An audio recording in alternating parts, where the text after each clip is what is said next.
Hey everyone, tonight we are standing on the edge of a precipice, both literally and figuratively.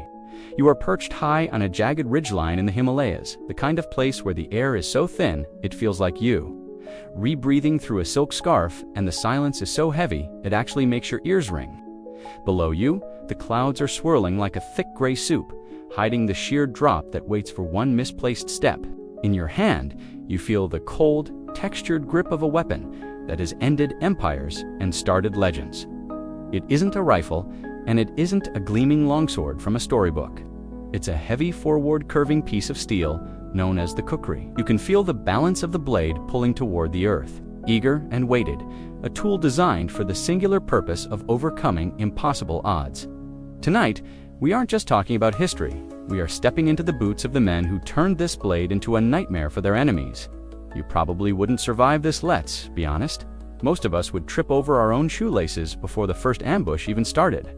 But the Gurkhas, they thrive here. So, before you get comfortable, take a moment to like the video and subscribe, but only if you genuinely enjoy what I do here. I'd love to know where you're listening from tonight, so go ahead and post your location and your local time in the comments. It's always fascinating to see how far these stories travel while the rest of the world is sleeping. Now dim the lights, maybe turn on a fan for that soft background hum, and let's ease into tonight's journey together. The wind howls against the stone face of the mountain, a low morning sound that seems to carry the whispers of 2 centuries of warfare. You are a young sentry, and your heart is drumming a frantic rhythm against your ribs, but your hand remains steady on the hilt. This isn't just a knife to you. It's an extension of your arm, a piece of your soul forged in fire and charcoal. To the world, the Gurkhas are the bravest of the brave, but to you, this is simply the way of life. You remember the stories the elders told you back in your village stories of the 1814 Gurkha War, where the British East India Company, with all their cannons and muskets, found themselves terrified by men who would rather charge into a bayonet line than retreat. Historians still argue whether the extreme psychological impact of the Kukri was a deliberate tactic or just a natural byproduct of the Gurkhas' terrifying efficiency in close quarters. Regardless, the effect was the same. You look down at the blade in the moonlight. It has a distinct recurve shape, narrowing near the handle and swelling into a heavy, belly-like curve toward the point. This isn't for aesthetics, it's pure, brutal physics. When you swing it, the weight distribution ensures that the force of the blow is concentrated at the point of impact, acting more like a hand axe than a traditional knife.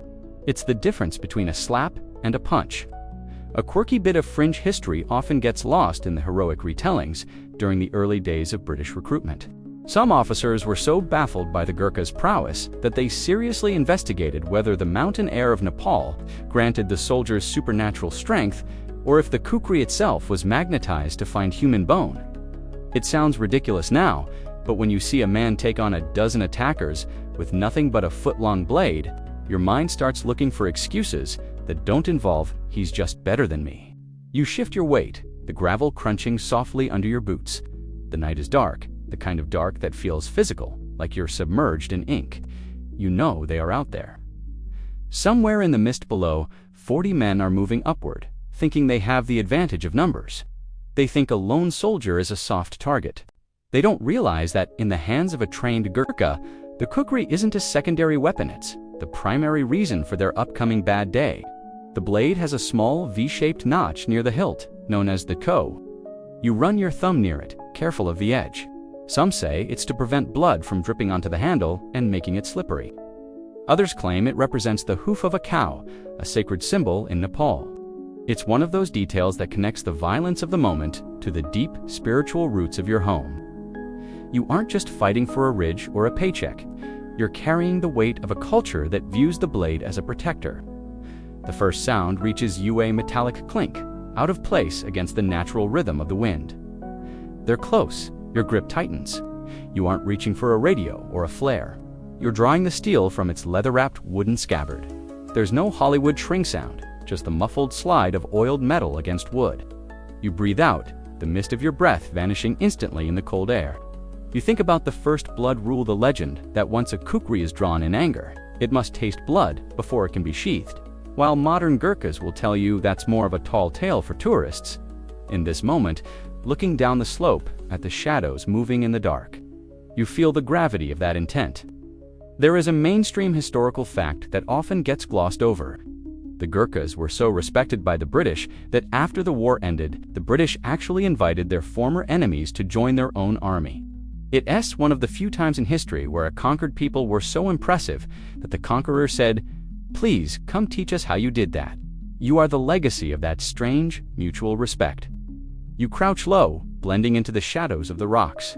Your eyes have adjusted to the gloom, picking out the silhouettes of the men below. They are moving with a false sense of security, whispered commands lost to the wind. They have no idea that the man waiting for them has been training for this since he was 5 years old. Using a smaller version of this very blade to chop wood, clear brush, and prepare food, to you, the kukri is as familiar as a spoon, but infinitely more dangerous. As the first attacker crests the ridge, his eyes widen. He sees you, but he doesn't see a victim. He sees the moonlight glinting off that wicked, curved edge. He sees the calm in your eyes, the calm of someone who knows exactly how this is going to end. You step forward, the heavy belly of the blade leading the way. The history of your people, the science of the steel, and the sheer audacity of standing alone against 40. It all converges in this one moment. You aren't just a soldier, you are the living embodiment of a legend that is about to be written in the dirt of this mountain.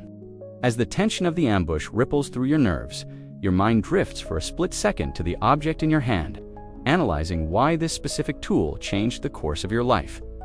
You look closely at the steel. The kukri isn't just a curved knife. It is a masterpiece of ergonomic engineering that predates modern computer-aided design by centuries. Its shape is technically known as a recurve or a falcate blade, similar to the ancient Greek kopis or the Iberian falcata. Most knives curve away from the strike, but the kukri curves inward toward the target. This creates a sweet spot about 2/3 of the way down the blade where the center of gravity resides. When you swing it, the physics of centrifugal force take over. The blade wants to keep moving forward, pulling your arm with it, effectively putting the power of an axe into the portability of a belt knife. Historians still argue whether the design was brought to the Himalayas by the armies of Alexander the Great during his push into India, or if it evolved independently from a specialized agricultural sickle used by high-altitude farmers. You like the idea that it's a bit of both a tool for survival, that realized it was very, very good at being a tool for war. It's a multifunctional marvel. While the heavy belly of the blade is for chopping, the narrow part near the handle is razor-sharp for fine carving, and the tip can be used for piercing. It's the Swiss Army knife of the apocalypse, provided your apocalypse involves a lot of dense jungle vines and encroaching enemies. You run your fingers along the spine of the blade. It's surprisingly thick, sometimes up to 10 millimeters, which gives it the structural integrity to withstand the shock of hitting bone or hard wood without snapping. This thickness also adds weight, which is the secret to its bite. When a kukri hits something, it doesn't just cut, it shears. There's a quirky bit of fringe lore that suggests the best kukris were tempered in the moonlight, using secret oils derived from mountain herbs. But the reality is even more fascinating. The blades are differentially tempered. This means the edge is made incredibly hard to retain its sharpness, while the spine is left softer and more flexible. This prevents the entire blade from shattering like glass when it hits a hard object. It's a balance of extremes: hardness for the kill, flexibility for the long haul. You probably wouldn't survive a day in the forge trying to get that balance right, as 1 degree of temperature difference can ruin weeks of work. The handle you're gripping is traditionally made from rosewood or water buffalo horn. It's shaped like an hourglass, which might feel strange to someone used to a standard tactical folder, but it's designed to lock into your palm, even if your hand is slick with sweat, rain, or, let's be honest, the reality of a messy skirmish. That flared pummel at the end ensures the knife isn't going to fly out of your grip. Many handles feature a raised ring in the center. Modern collectors often think this is just for decoration, but it's actually a brilliant tactile index. It tells your hand exactly where it is on the hilt without you having to look down in the middle of a fight. You look at the scabbard, the dap, hanging at your side. It's usually 2 pieces of wood wrapped in goatskin, but it's the 2 tiny knives tucked into the back that catch people's attention. One is the karda, a small, sharp utility knife for skinning or fine tasks. The other is the shakmak, which isn't sharp at all. It's a piece of highly tempered steel used for sharpening the main blade in the field or striking against flint to start a fire. It's a complete survival system. You remember an old story about a British officer who tried to use a chakmak to butter his toast, only to realize it was basically a metal file. The Gurkhas nearby did laugh. They were too polite for that, but the silent smirk in their eyes said everything. There's a mainstream historical fact that often surprises people. The khukuri is not just a military weapon, it's the national knife of Nepal. It's used for everything from opening mail to sacrificing goats during religious ceremonies. For you, standing here on the ridge, the blade feels like a physical manifestation of your heritage. It's heavy, reliable, and unapologetically blunt about its purpose. It doesn't have the elegance of a rapier or the flash of a katana. It's a working man's weapon. It's the steel of a person who has spent their life walking up mountains that would make an Olympic athlete weep. You check the edge one last time. A true Gurkha kukri is never factory sharp because there are no factories that can replicate the hand-honed edge of a master kami. The edge is slightly convex, which makes it more durable than the flat-ground knives you'd find in a kitchen. It's designed to wedge its way through material, pushing it apart as it cuts. This is why, in the upcoming chaos, you won't have to worry about the blade getting stuck in a target. It's built to go through and come out the other side, ready for the next swing. As you stand there, the wind picking up, you realize that the man who designed this blade hundreds of years ago understood human geometry perfectly. He knew that under stress, your movements become gross and heavy. He built a knife that rewards those heavy movements. It doesn't ask you to be a fencer, it asks you to be a force of nature. You think about the 40 men below you. They likely have modern knives, straight, thin, mass-produced. They have tools that were made by machines. You are holding something that was breathed on by a man standing over a charcoal pit, someone who hammered his own heartbeat into the steel. Historians still argue whether the specific curvature of the kukri offers a genuine psychological advantage, or if that's just a myth built up by decades of Gurkhaphobia. But as you look at the silhouette of the blade against the gray sky, you know the answer. It looks mean. It looks like it's leaning forward, eager for the engagement. It doesn't stand at attention. It crouches. It looks exactly like you feel, coiled, heavy, and ready to strike. You feel the weight of the history behind the metal, and you realize that the blade isn't just a piece of equipment. It's a promise. A promise that no matter how many come up that hill, the steel in your hand was built to handle every single one of them. To understand the steel in your hand, you have to travel back in your mind to a small, soot-stained workshop in the shadow of the Annapurna circuit. You aren't in a high-tech factory with white coats and laser cutters. You are in the world of the kami. These are the hereditary blacksmiths of Nepal, the high priests of fire and iron who have kept the secret of the kukri alive for generations. You can almost smell it, now the pungent tang of burning charcoal, the metallic bite of hot sparks, and the earthy scent of water buffalo dung used to seal the forge. It's a sensory overload that would make a modern safety inspector faint, but for a kami, it's just Tuesday. You probably wouldn't survive 10 minutes in that heat without a cooling fan and a cold drink. Yet these men work for 12 hours a day, squatting on the ground using their feet as extra hands to steady the glowing metal. The life cycle of your blade likely began in a way that feels surprisingly modern and gritty. As a leaf spring from a discarded Mercedes truck or a heavy-duty bus, this is a quirky bit of fringe reality that many enthusiasts overlook. While purists might dream of ancient meteorites, the kami discovered long ago that carbon steel from vehicle suspensions is some of the toughest material on the planet. It's designed to bounce over Himalayan potholes for decades without snapping, making it the perfect raw material for a battle blade. You watch as the blacksmith tosses a rusted slab of steel into the aran, the traditional sunken forge. There are no thermometers here. The smith judges the temperature by the color of the glow-a-specific shade of cherry red that tells him the molecules are dancing and ready to be reshaped. The rhythm of the forge is the heartbeat of the legend. One man holds the red-hot steel with long pincers, while another, often a younger apprentice or a family member, swings a heavy sledgehammer. It's a synchronized dance of destruction and creation.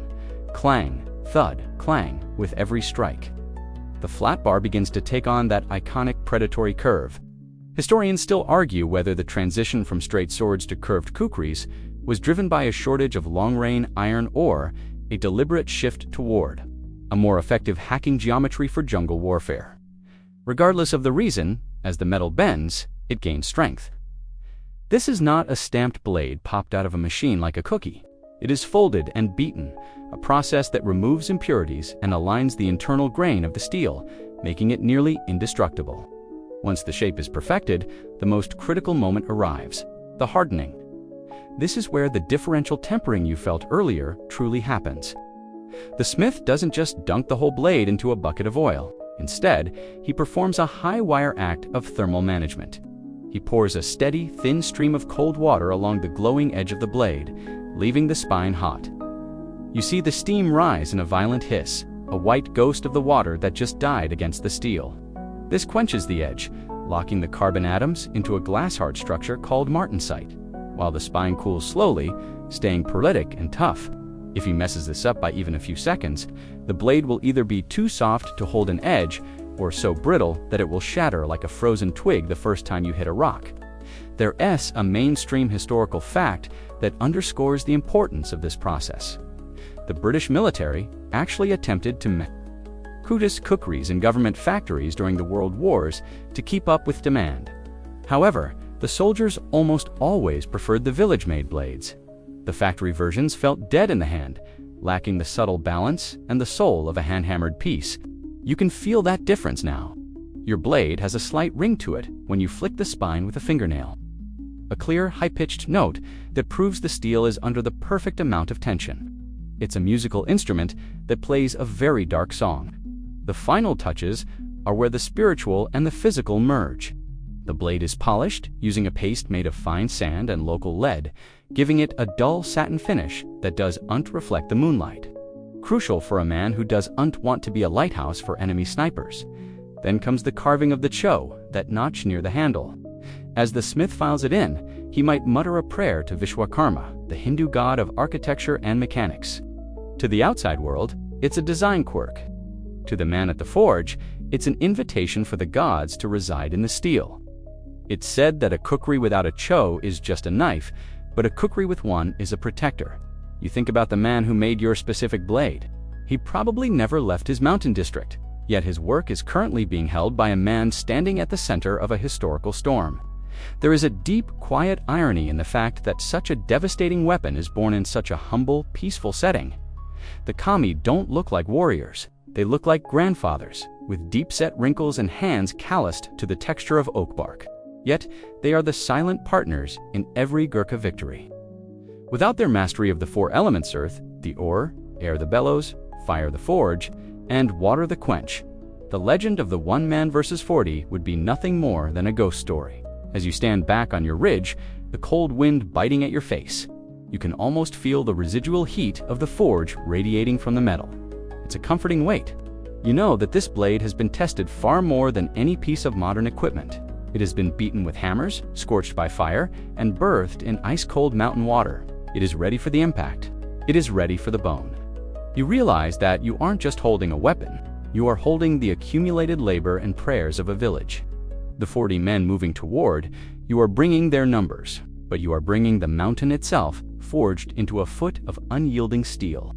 To understand why you are standing on this ridge with such a legendary piece of steel, we have to look back at the roots of your people, the Gurkhas. Long before the world knew your name, the hills of Nepal were a patchwork of tiny warring kingdoms, the Shaubizi Raja or the 24 principalities. You can imagine the scene, rugged mountain peaks acting as natural fortress walls, where every village was a citadel and every farmer was, by necessity, a warrior. In the mid-1700s, a visionary and relentless king named Prithvi Narayan Shah looked out from his small kingdom of Gurkha and decided that these fractured hills needed to become a single, unified nation. He didn't do it with flowery speeches. He did it with the Kukri. This was the birth of the Gurkha kingdom, and it was here that the mountain's DNA was first forged into a military identity. You probably wouldn't survive the basic training of an 18th century Gurkha soldier, which involved traversing vertical terrain that would make a mountain goat rethink its life choices while carrying heavy loads of grain and weaponry. This environment created a specific type of human, short in stature but possessive of massive lung capacity and legs like tree trunks. They were the ultimate light infantry, moving through the impassable terrain with a speed that defied the logic of the time. When the Gurkhas began expanding their borders, they didn't just fight, they overwhelmed. They pushed west into Kumaon and Garhwal and east toward Sikkim, creating an empire that sat like a crown across the top of the Indian subcontinent. Historians still argue whether the Gurkhas' expansion was a quest for a defensive buffer zone against the looming shadow of the British East India Company, or if it was simply the natural momentum of a warrior culture that didn't know how to stop. What we do know is that by the early 1800s, the Gurkhas had bumped right into the northern interests of the British. It was the classic unstoppable force meets immovable object scenario. The British used to the flat plains of India, where they could deploy massive line formations, and heavy artillery suddenly found themselves staring up at mist-covered peaks, where their traditional tactics were about as useful as a screen door on a submarine. There's a quirky bit of fringe history from this era regarding the Gurkha ghost. Stories began to circulate. Among the surrounding lowland tribes of soldiers who could vanish into a single patch of tall grass and reappear behind you before you could prime your musket. This wasn't magic. Of course, it was the result of a life spent hunting in the dense rhododendron forests. The Gurkhas had mastered the art of the ambush from above.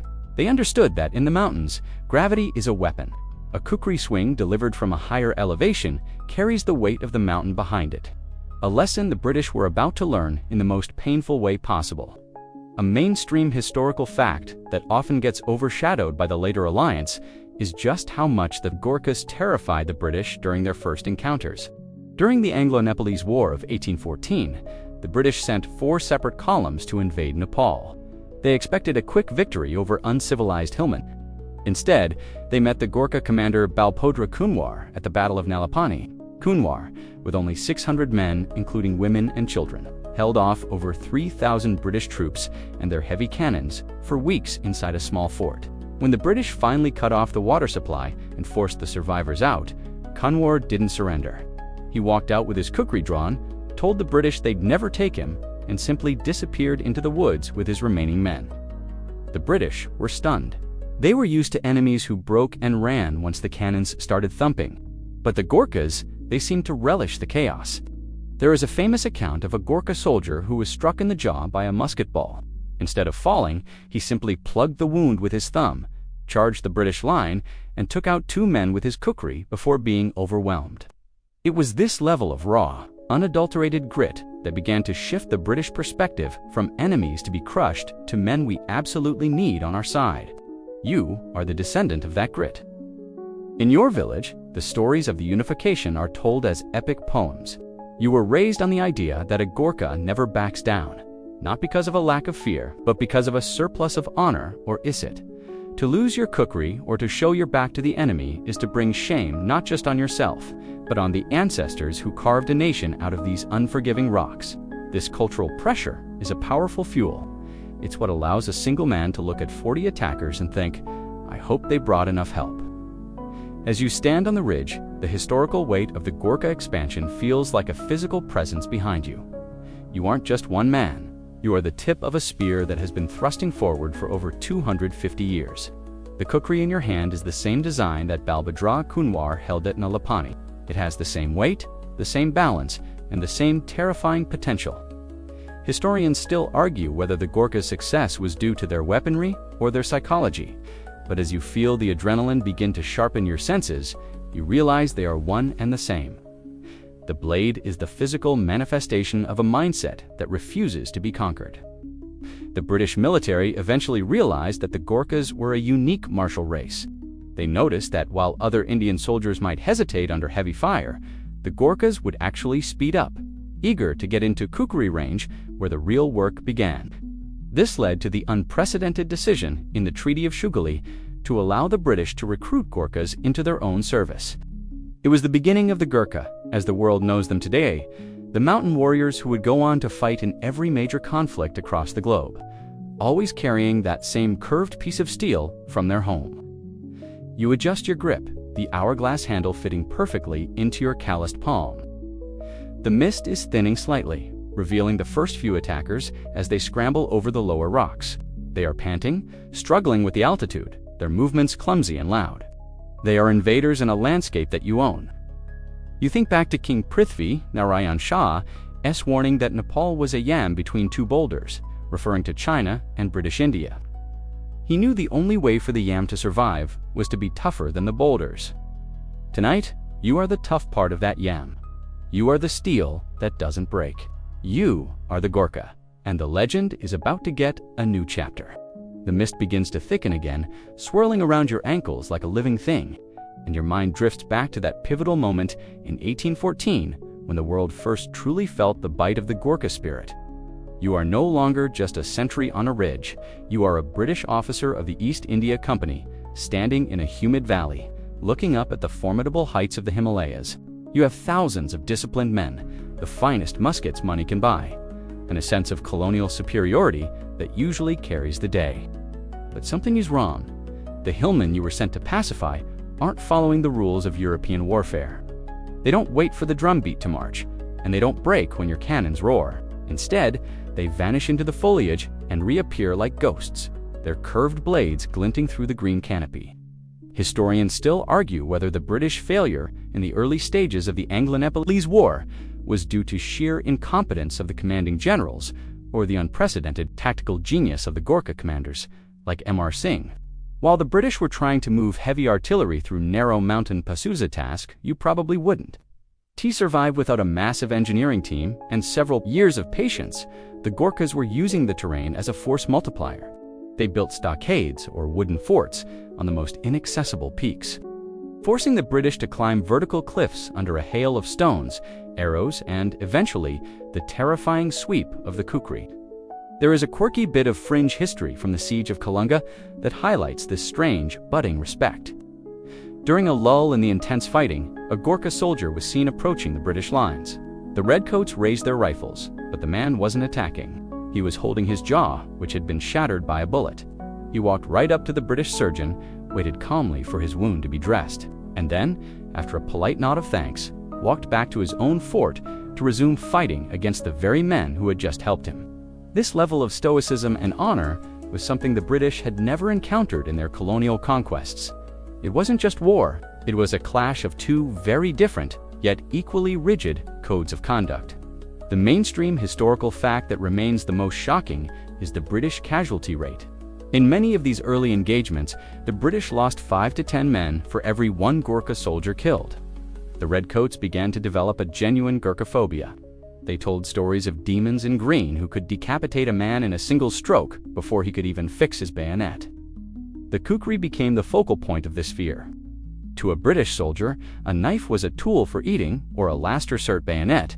To the Gurkha, the Kukri was a primary weapon of devastating efficiency. You can almost feel that fear vibrating through the air tonight. Your attackers below think they have the numbers, but they are fighting a psychological battle they already lost 2 centuries ago. You remember the story of General Gillespie, a hero of the British Army, who thought he could simply storm the Gurkha positions at Nalapani. He rode forward, waving his sword and shouting for his men to follow, only to be picked off by a Gurkha marksman. The subsequent retreat was a disaster. The British found themselves trapped in a killing zone where the Gurkhas descended from the heights. It wasn't a battle, it was a harvest. The curved blades moved in rhythmic arcs, bypassing the long, clumsy muskets of the British. This is where the legend of the one-man army began. The British realized that a single Gurkha in his element was worth a dozen regular soldiers. There is a scholarly debate phrase that pops up in military journals even today: the Gurkha paradox. Historians still argue whether the Gurkhas were so effective because of their isolation from Western military doctrine, or because their culture was naturally predisposed to the total war concept long before it was popularized in Europe. For a Gurkha, there was no distinction between a soldier and a protector of the land. When you fight with everything you are. You see this reflected in the way you hold your blade now. It's not a weapon of civilized warfare with rules and parries, it's a weapon of survival. It's a tool that says, I am going home, and you are not. A quirky detail often missed is that the British were so impressed by the Gurkhas' archery and stone throwing that they briefly considered equipping their own specialized mountain units with similar primitive weapons. They quickly realized, however, that it wasn't the weapon, it was the man. You can give anyone a kukri, but without the lungs developed at 10,000 feet and a cultural history of unyielding bravery, it's just a piece of shaped metal. You probably wouldn't survive the stone-throwing training, which involved hurling heavy river rocks with such precision they could crack a skull at 50 paces. By the time the war ended with the Treaty of Shugoli in 1816, the British had been thoroughly humbled. But instead of the usual bitterness that follows a bloody conflict, something miraculous happened. The British officers who had faced the Gurkhas wrote letters home filled with nothing but praise. They spoke of an enemy that was as brave as a lion and as faithful as a dog. It was this mutual admiration that led to the creation of the first Gurkha regiments under the British flag. They didn't want to conquer the Gurkhas anymore.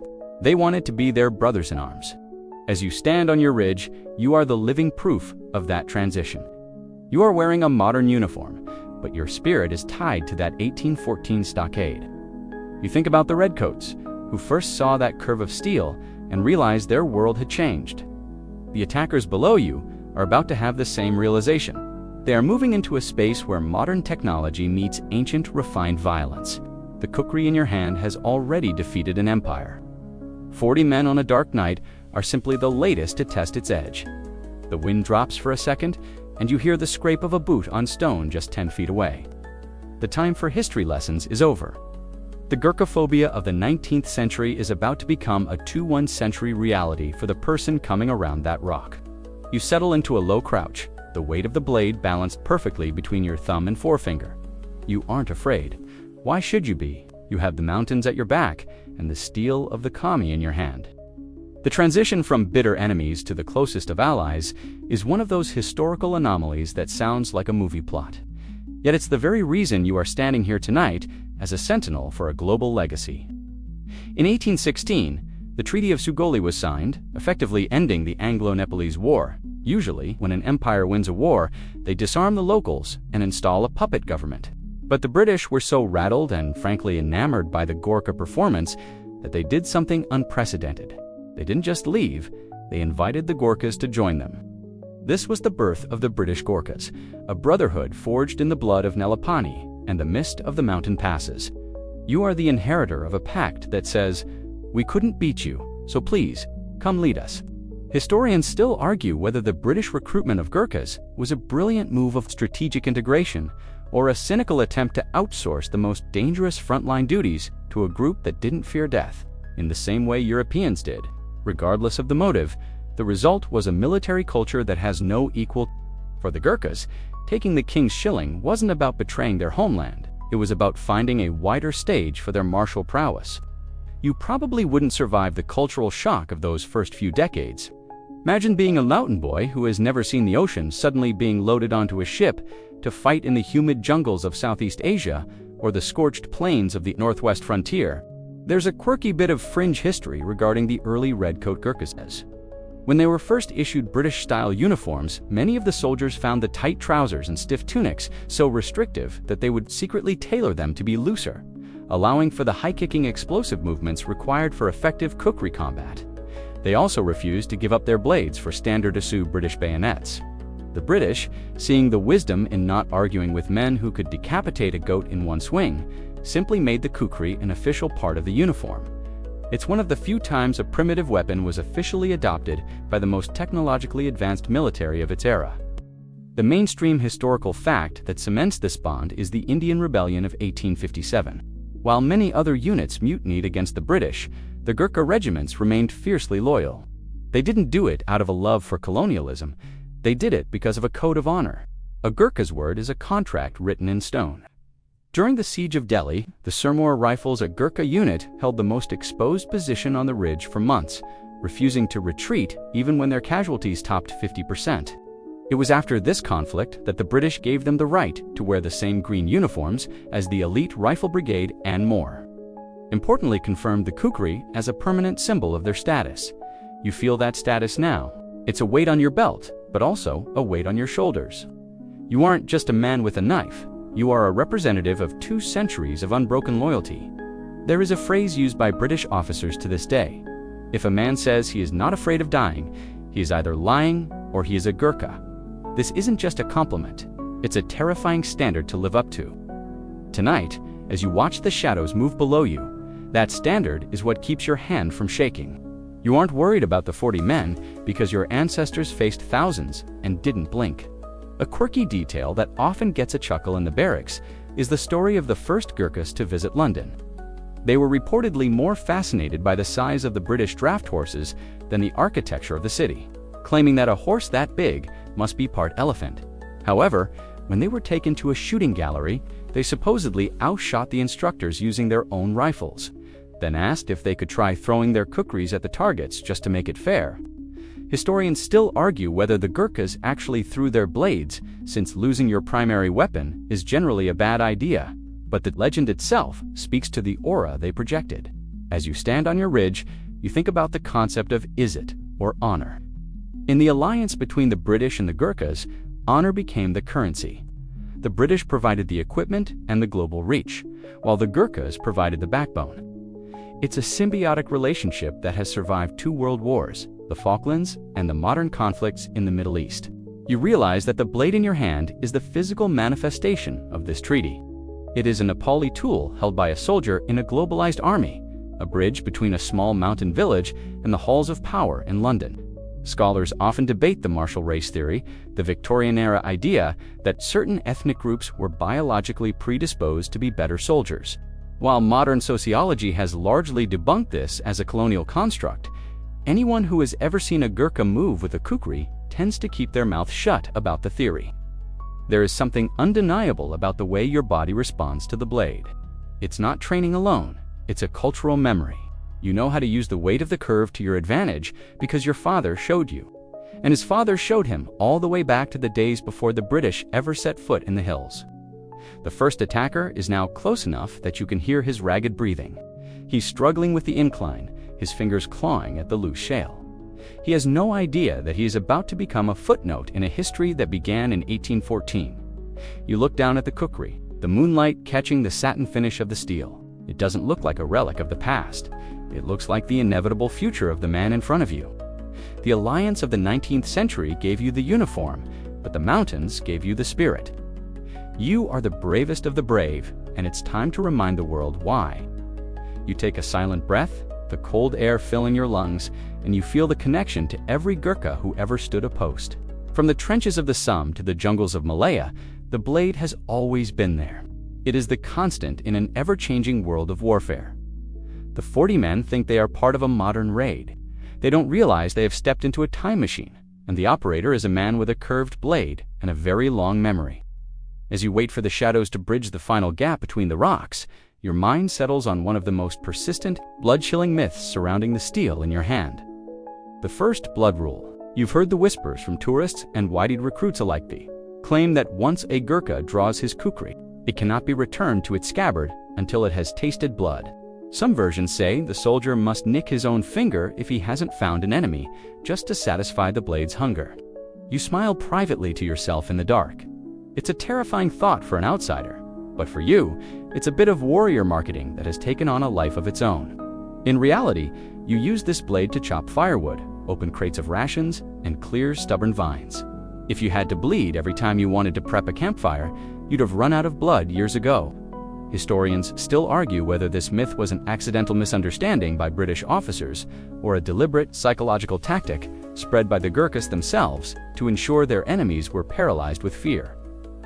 Before a single blow was struck, there is something undeniably powerful about an opponent who believes his weapon is a sentient entity with a thirst for life. It changes the way they approach you. You aren't just a man with a knife, you are a man possessed by a ritual. You probably wouldn't survive the mental exhaustion of actually living by that rule. But as a piece of folklore, it serves as a protective barrier. It tells the world, do not make me draw this, for the consequences are final. There's a quirky bit of fringe history involving the blood rule during the 1940s. A group of Gurkhas stationed in a quiet sector of North Africa were reportedly seen by a British supply officer repeatedly, pricking their thumbs before sheathing their knives after a training exercise. When the bewildered officer asked why, the sergeant major supposedly looked him dead in the eye and said, "The blades are cranky today, sir." Historians later suspected the soldiers were just pulling a prank on the Gora white officer, leaning into the stereotype for their own amusement. It's a classic example of Gurkha humor, quiet, dry, and slightly menacing to those who don't know the joke. The mainstream historical fact is that the kukri is handled with immense respect, not because it's haunted, but because it is a tool of life and death. During the festival of Dashain, the most important holiday in Nepal, The kukri is the center of the Marpa ceremony. You remember the smell of incense and the chanting of the priests back home. The weapons are lined up, blessed with vermilion powder, and offered sacrifices to the goddess Durga. It is a reminder that the blade is a protector of the community. When you look at your blade now, you don't see a thirsty demon. You see a consecrated guardian. This spiritual weight gives you a calm that no attacker can match. They are fighting for an objective. You are fighting with the blessing of your ancestors. Despite the practical reality, the myth persists because it feels true in the heat of combat. When the adrenaline is pumping and the world narrows down to the arc of your swing, the kukri feels like it has a will of its own. Its weight distribution is so aggressive that once you start a movement, the blade essentially finishes it for you. Historians still argue whether this will of the blade is actually just the result of a perfectly balanced center of mass. But when you're in the thick of it, it's easy to believe in magic. The recurve design pulls the edge into the target, ensuring that even a glancing blow becomes a deep, shearing cut. It's physics masquerading as destiny. A quirky detail that often gets lost is that the kukri isn't just one knife. It's a family of designs. Depending on which part of Nepal you're from, whether you're a Rai, a Limbu, a Gurung, or a Magarur blade might have a slightly different belly, a different notch, or a different handle. Some are sirapate, long and slender like a willow leaf, designed for speed. Others are bojapur, heavy and wide, designed for pure, unadulterated power. You are likely carrying a standard military Yusu pattern, but tucked into your kit might be a village-made blade that feels more like home. This variety is part of the mystery. An enemy never knows exactly what kind of bite to expect. You shift your grip, feeling the texture of the handle. There's a scholarly debate phrase used by weapon experts: functional mythology.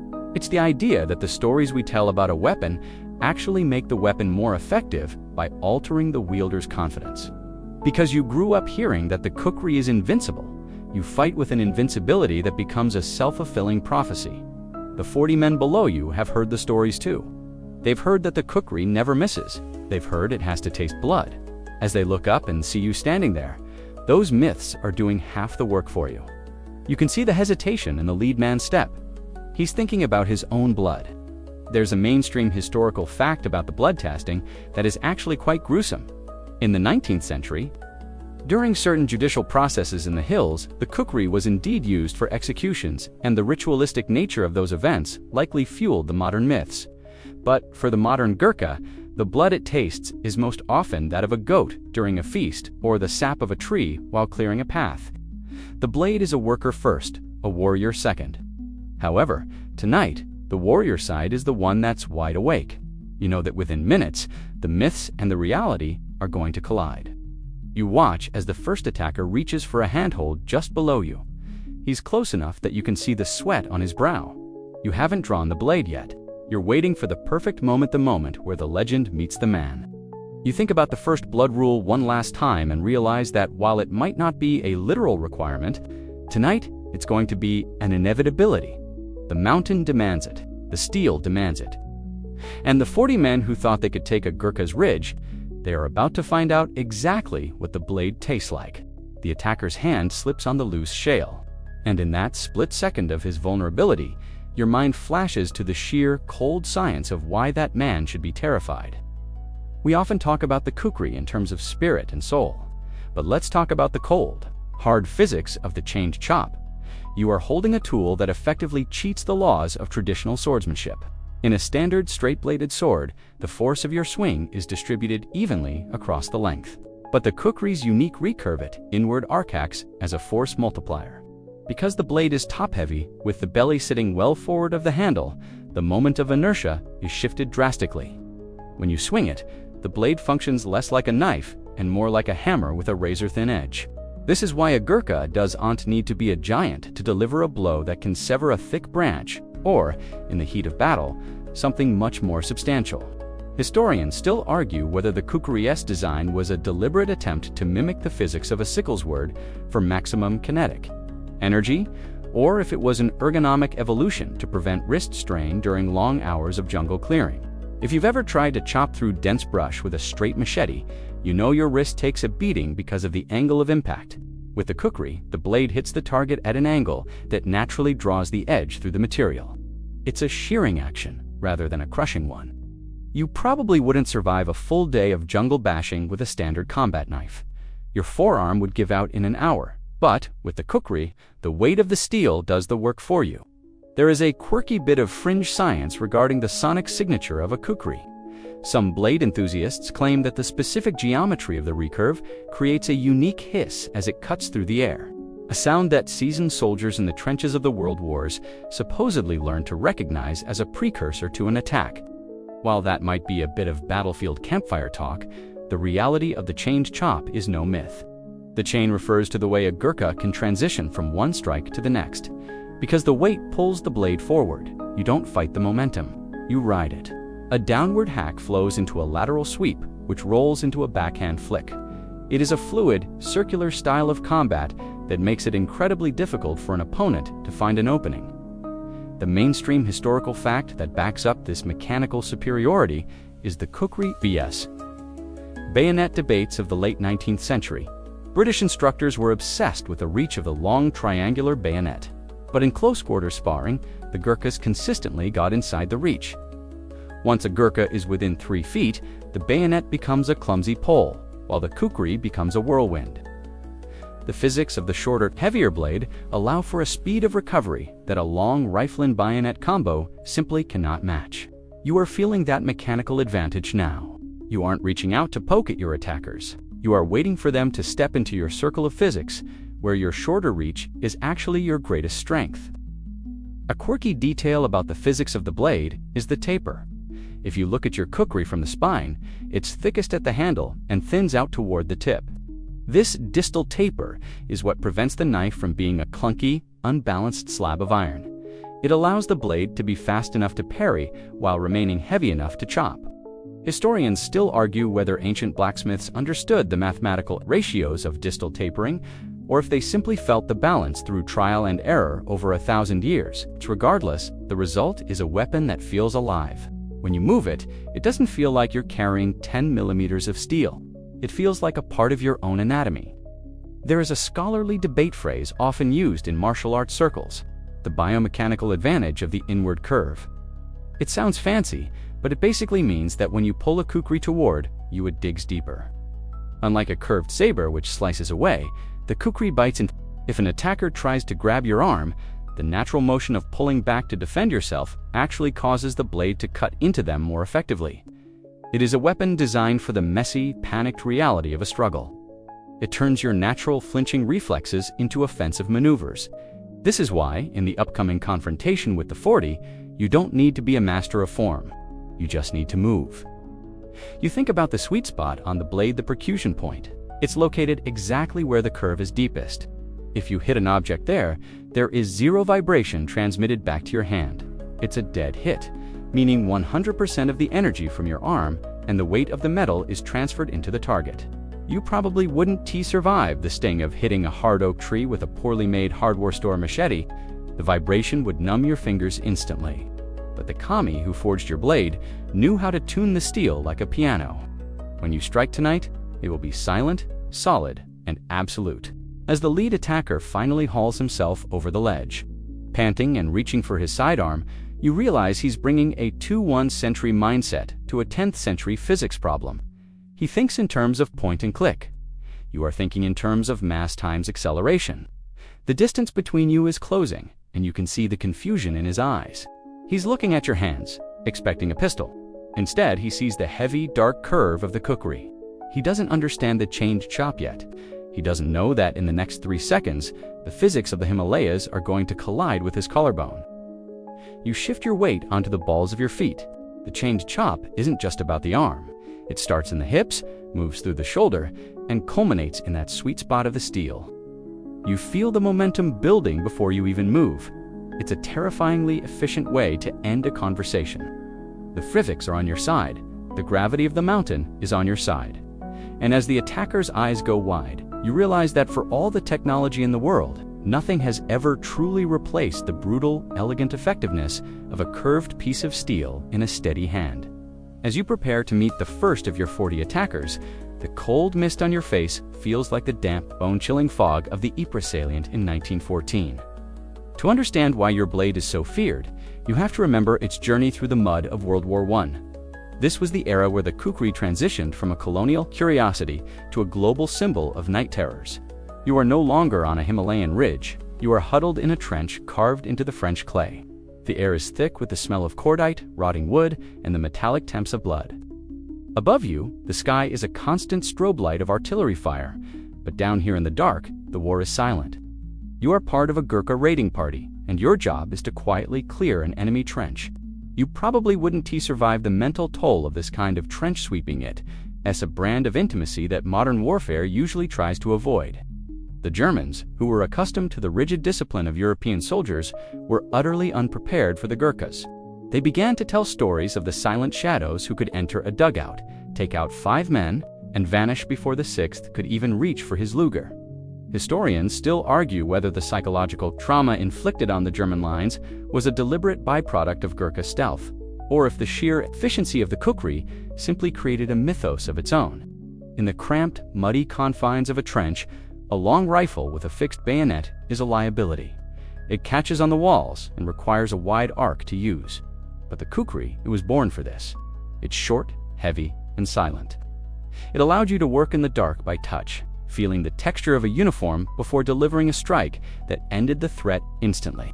There's a quirky bit of fringe history regarding the headcount stories of the Great War. Rumor had it that Gurkha scouts would sneak into German trenches at night, not to kill everyone, but to prove they had been there. They would supposedly creep up on sleeping soldiers and tie their shoelaces together or move their helmets. Some even claimed the Gurkhas would take the 3rd man in a row of 3, leaving the other 2 to wake up and find their comrade missing without a sound having been made. While many of these are likely soldiers, tall tales, they contributed to a very real phenomenon. German troops in certain sectors began to suffer from sleep deprivation and nervous breakdowns simply because they knew the Gurkhas were across the wire.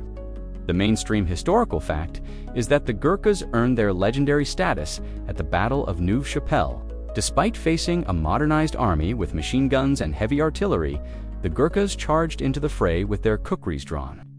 It was here that the world saw the Kukri charge in its full, terrifying glory.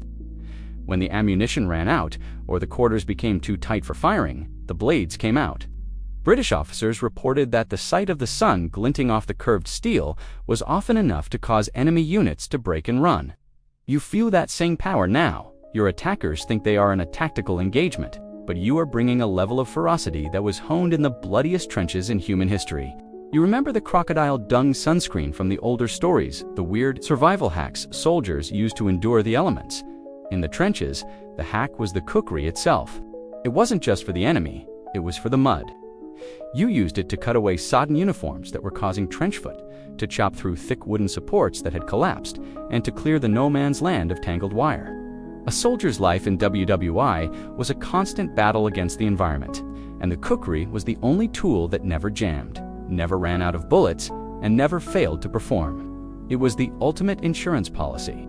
Historians still argue whether the Gorkhali battle cry Gorkhali, the Gorkhas are here, was more effective than the blade itself. To an enemy, that cry meant that the distance had been closed. It meant that the long game of shooting was over, and the short game of the Kukri had begun. As you stand on your ridge, you don't need to scream. The silence is your battle cry. The man climbing toward you is making enough noise for both of you, his heavy boots scrambling for purchase. He has no idea that he is about to face the same silent death that haunted the Western Front over a century ago.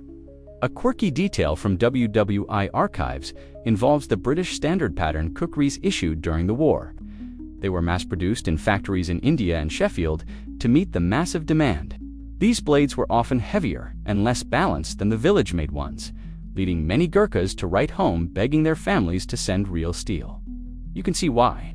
In a life-or-death struggle, you don't want a standard tool. You want a piece of your home. You want a blade that knows the mountains.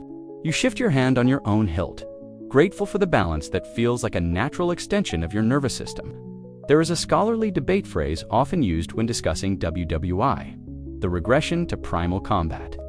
It refers to how, despite the invention of tanks and planes, the war often devolved into the most ancient forms of fighting. The Kukri was the pinnacle of that regression. It proved that, in the end, victory often belongs to the man who is more comfortable with the steel. You are that man. You are the shadow in the trench, the ghost on the ridge, the person who doesn't fear the dark because you are the one who owns it.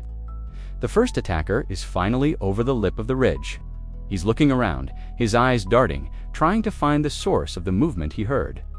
You are right there, less than 6 feet away, blended into the dark rock like a lichen. You think about those men in 1914, the ones who held their breath just like you are doing now. They didn't have night vision goggles or body armor. They just had the curve. And as you prepare to launch your strike, you realize that the 40 men coming for you are unjust fighting youth. They are fighting every ghost of the great war that ever carried a Kukri. The lead attacker is so close now that you can smell the metallic scent of his equipment and the stale sweat of his exertion. His eyes scan the darkness, passing right over you, but as he moves, your focus narrows down to the very base of your blade, near the handle. There, cut into the steel, is the cho, that mysterious V-shaped notch that has baffled Westerners for centuries. You run the pad of your thumb carefully over its edges. To a casual observer, it looks like a design flaw, or perhaps a simple bottle opener. But to you, it is the signature of the blade's identity. Historians still argue whether the cho serves a purely functional purpose or if its primary role is symbolic and spiritual. In the quiet before the storm, you realize it is likely both. The point where the physical world of the soldier meets the metaphysical world of the gods. One of the most common mainstream historical facts cited about the cho is that it acts as a blood groove or a drip stop.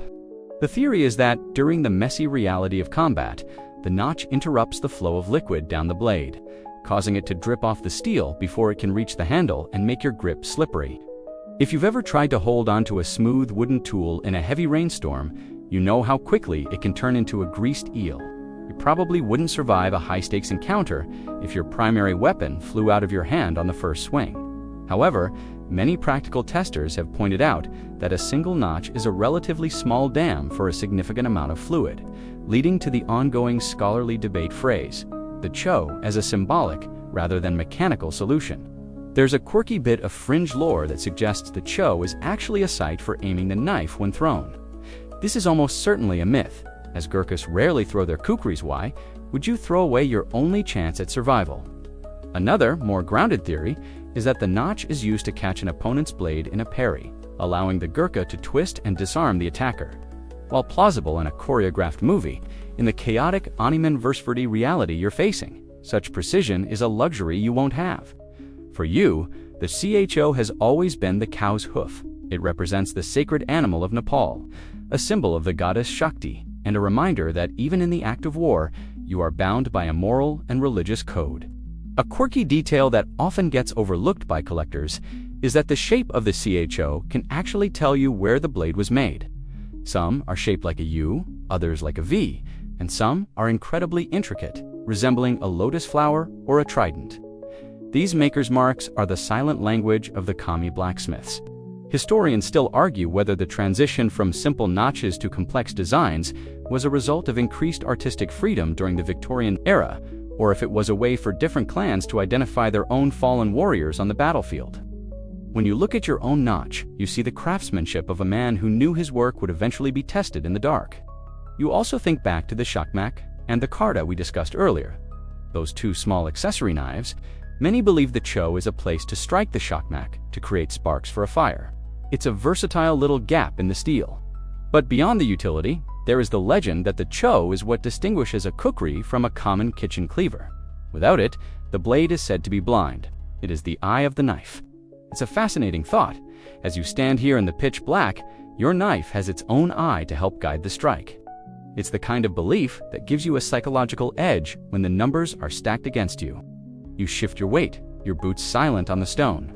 The lead attacker has taken another step forward, his back now partially turned to you.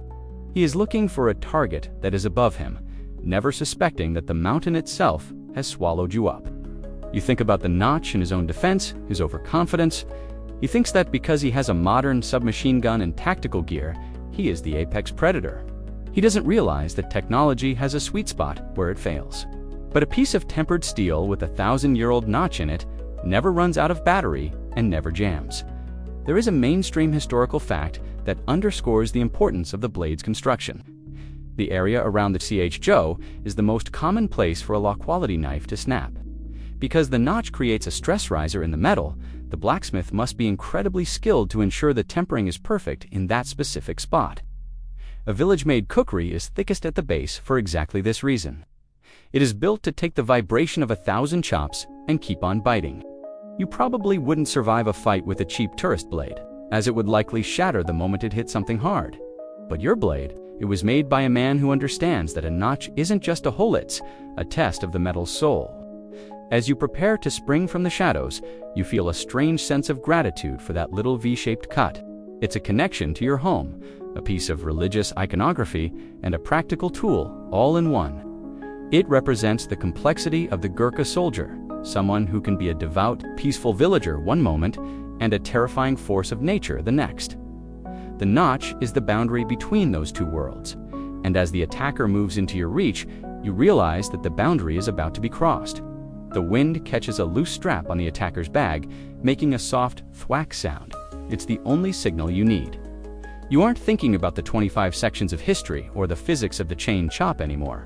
You are simply the hand that holds the steel. The cho is aligned, the weight is balanced, and the 40 men are about to find out why the smallest detail on a Gurkha's blade is often the most important.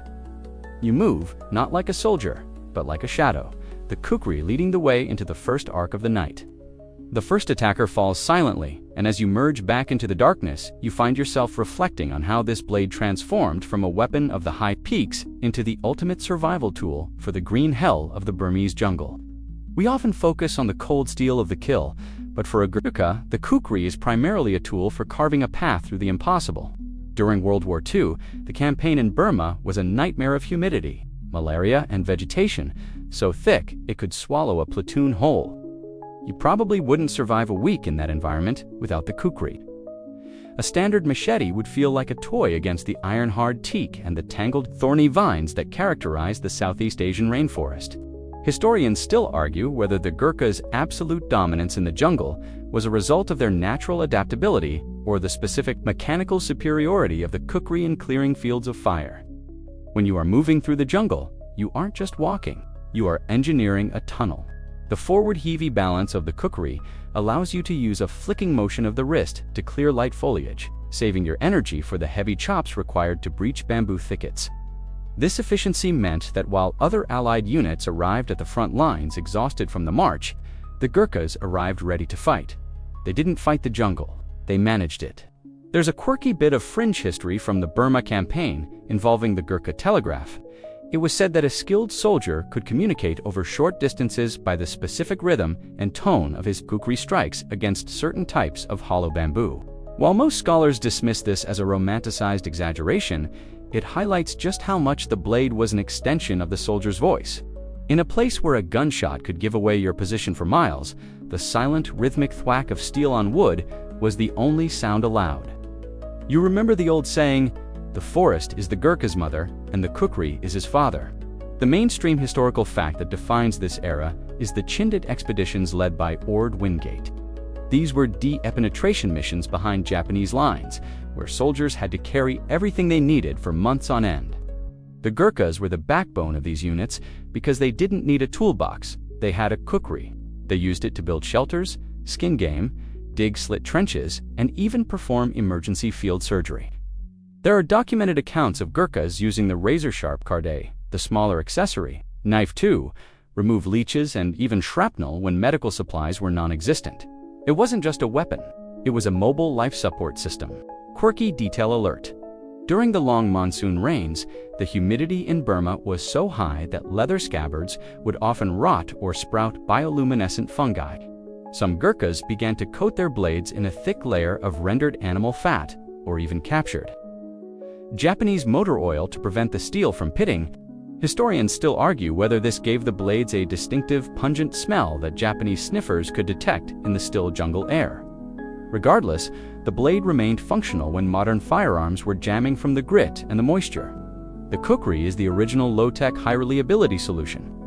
There is a scholarly debate phrase used when discussing jungle warfare: the compression of the combat space. In the jungle, as on your ridge tonight, you rarely see your enemy until they are within 10 feet. At this range, a long-barreled rifle is essentially a spear that's hard to turn. The kukri, however, thrives in the compressed space. Its arc is tight. Its impact is immediate. You are using that same logic now. The 40 men are spread out, but as they funnel through the rocks, the space compresses. They are entering your jungle, a labyrinth of stone where your shorter, faster blade is king. You remember a story told by a veteran of the 14th Army, the Forgotten Army. He described a night in the Arakan where a Japanese patrol stumbled into a Gurkha camp. In the pitch black, the Gurkhas didn't fire a single shot. They simply moved. The veteran said the only sound was the wet whistle of the Kukris. By dawn, the patrol was gone, and the Gurkhas were back to boiling tea, using their blades to split small twigs for the fire. That transition from lethality to domesticity is the hallmark of the professional. You feel that calm now. You aren't raging against the 40.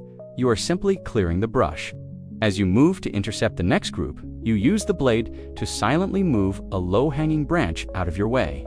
It's a habit born of 1,000 hours of training. You know that the steel in your hand has cleared more miles of trail than it has seen battles, but it's that very familiarity that makes it so deadly. You know exactly where the edge starts and where the weight ends. You probably wouldn't survive this if you were trying to be a warrior. You are succeeding because you are being a craftsman. The 40 men are getting frustrated. They've lost their lead man, and the silence of the mountain is starting to feel like a physical weight. They are beginning to spray fire into the dark, a sign of panic. You stay low. You think of the Chindits in the green hell, waiting for the perfect moment to strike from the shadows. You aren't in a hurry. The mountain is patient, the jungle is patient, and your steel is cold. The legend isn't just about the fight, it's about the survival that happens in between. As the second and third attackers fall away into the mist, your mind sharpens, focusing on the modern legend that truly defined the one-man army for the 21st century. We are stepping out of the hazy past and into the year 2010, onto a moving train in West Bengal, India. You aren't on a ridge anymore. You are Bishnu Shrestha, a retired Gurkha soldier heading home after years of service. You are unarmed or, so everyone thinks. In reality, you have your service kukri tucked into your luggage, a quiet companion for a quiet retirement. But the universe has other plans. Suddenly, the train screeches, and 40 armed bandits swarm the carriages.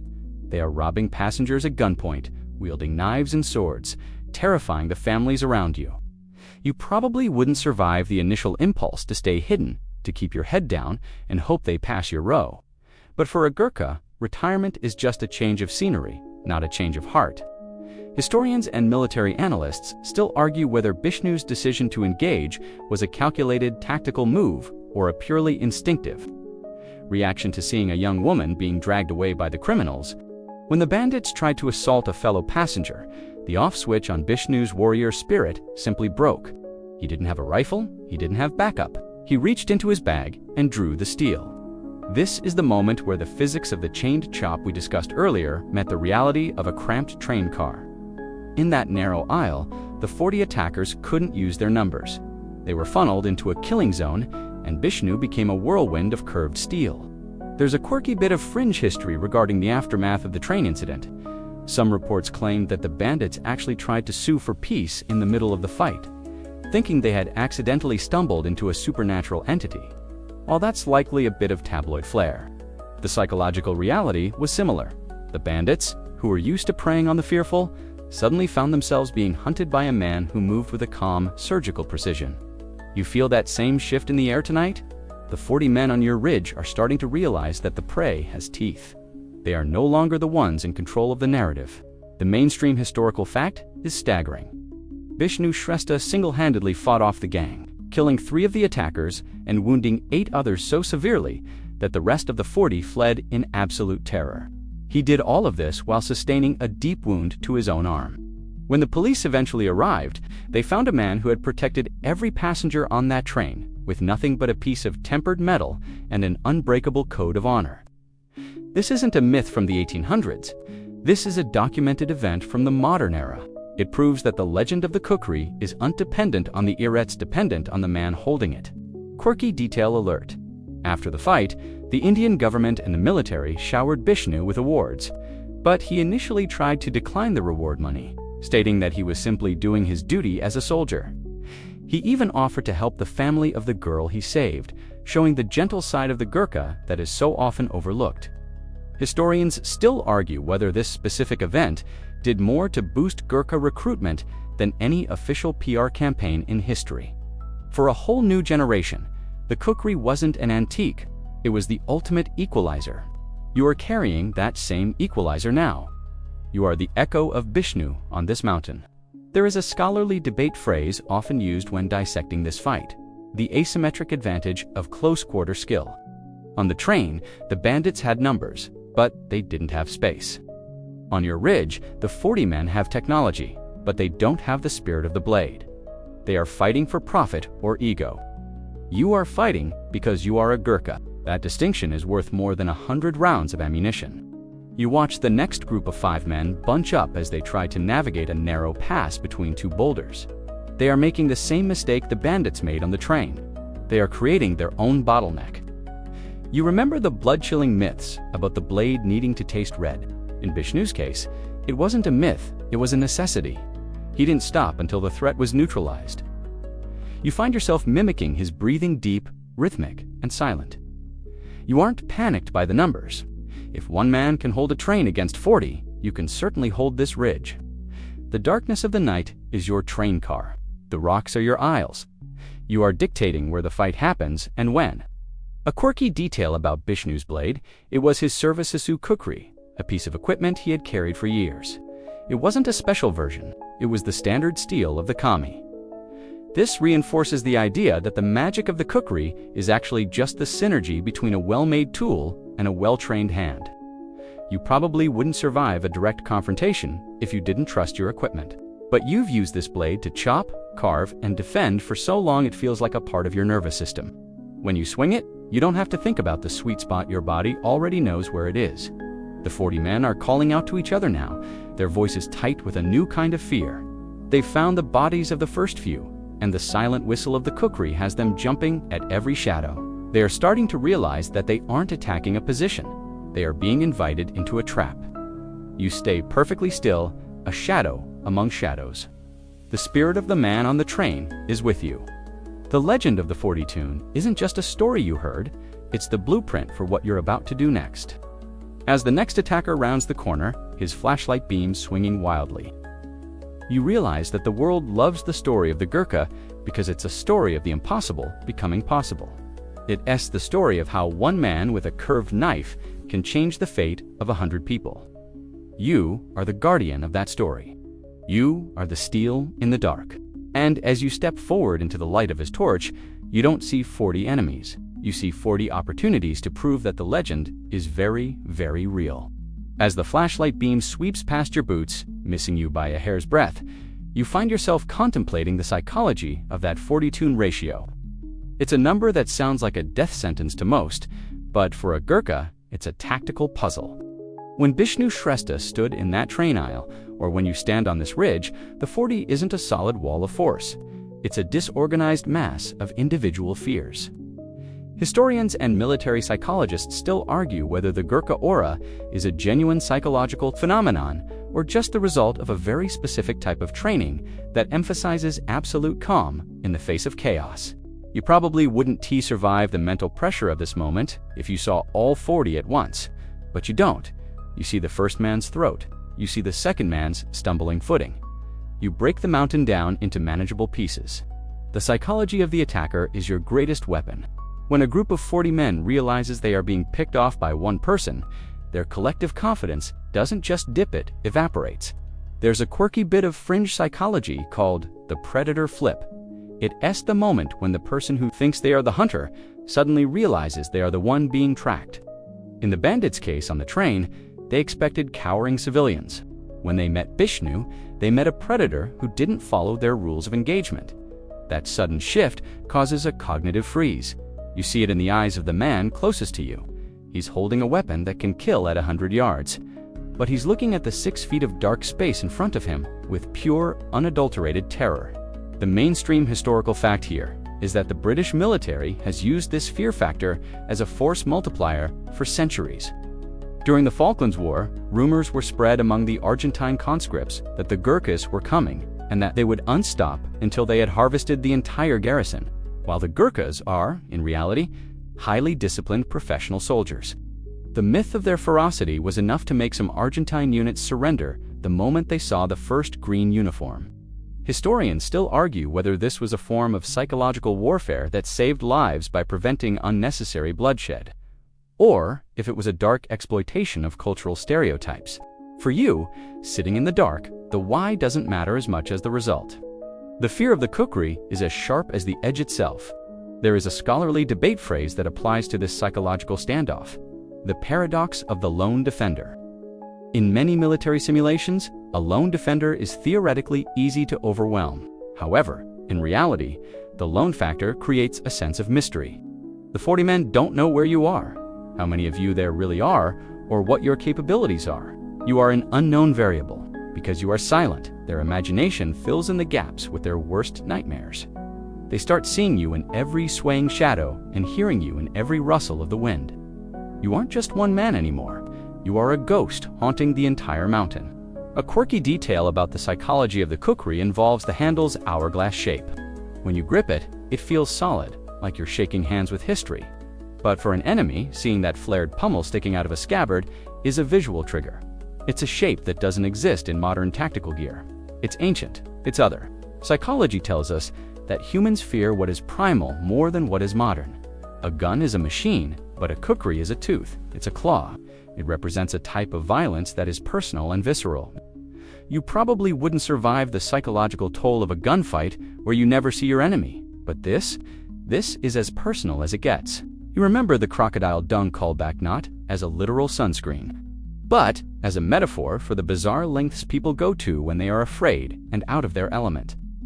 Your attackers are currently using their high-tech gear as a sort of technological sunscreen, hoping it will protect them from the harsh reality of the mountain. But just like the ancient Egyptians' questionable beauty choices, their reliance on gadgets is failing them. Their radios are crackling with panic. Their night vision is blooming out from their own muzzle flashes. They are losing their grip on reality, while you are more grounded than ever. Historians still argue whether the Gurkha's calm comes from their Buddhist and Hindu roots of belief in the cycle of life and death that makes the end of a physical body less terrifying. You feel that nirvana of the blade now. There is no anger in your movements. You aren't mad at the 40 men. You are simply performing a task. This lack of emotional heat is perhaps the most terrifying thing of all to an outsider.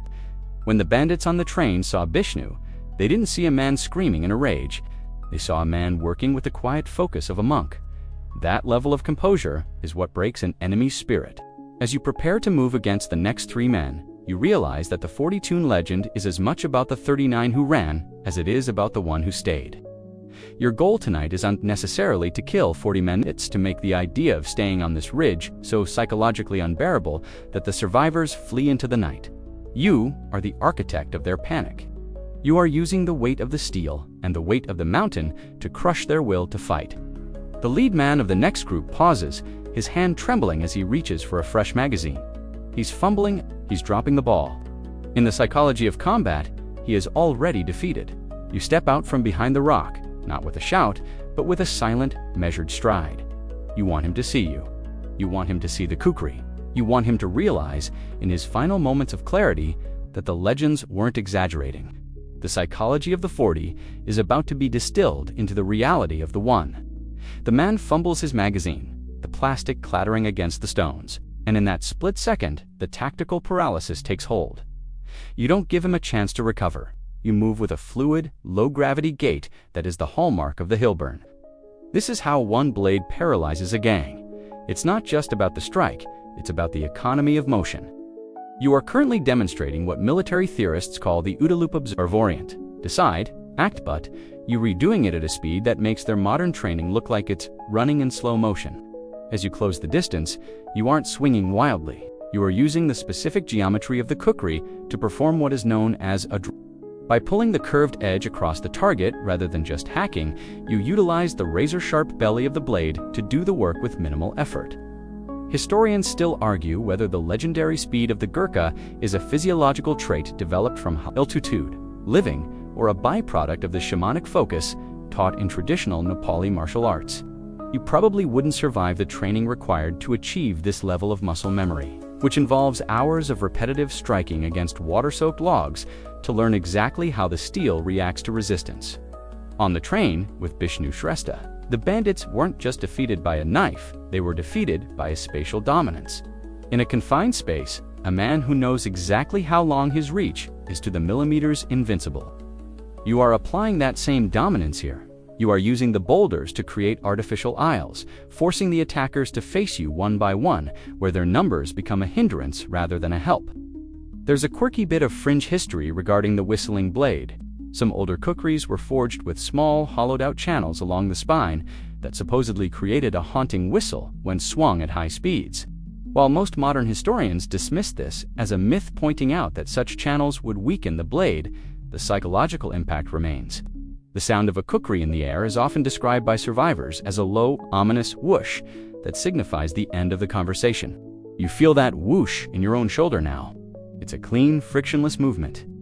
When you take out the man with the dropped magazine, his two companions freeze. They have the guns, but they are looking at the blood on your blade and the absolute stillness in your posture. They are paralyzed by the realization that their technology has no answer for this. The mainstream historical fact that supports this paralysis effect is the 1962 Sino-Indian War. In the frozen heights of the Himalayas, Gurkha units were often tasked with holding positions against overwhelming Chinese numbers. There are documented reports of Chinese soldiers refusing to enter certain trenches. Once they realized, they would be fighting Gurkhas hand-to-hand. It wasn't that the Chinese were cowards, it was that they were pragmatic. They knew that in a phone booth fight, the Kukri is the most efficient engine of destruction ever designed. Historians still argue whether this reputation actually saved more lives than it took by discouraging direct assaults on Gurkha positions. Tonight, you are seeing that pragmatism turn into pure, shivering dread.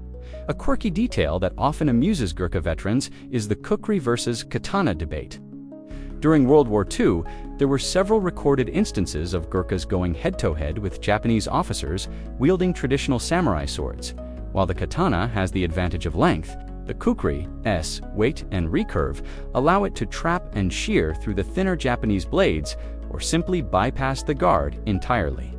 One famous account tells of a Gurkha who took the blow of a katana on the spine of his Kukri, then used the momentum to roll into a strike that ended the duel instantly. It's a testament to the indestructible nature of the kami steel.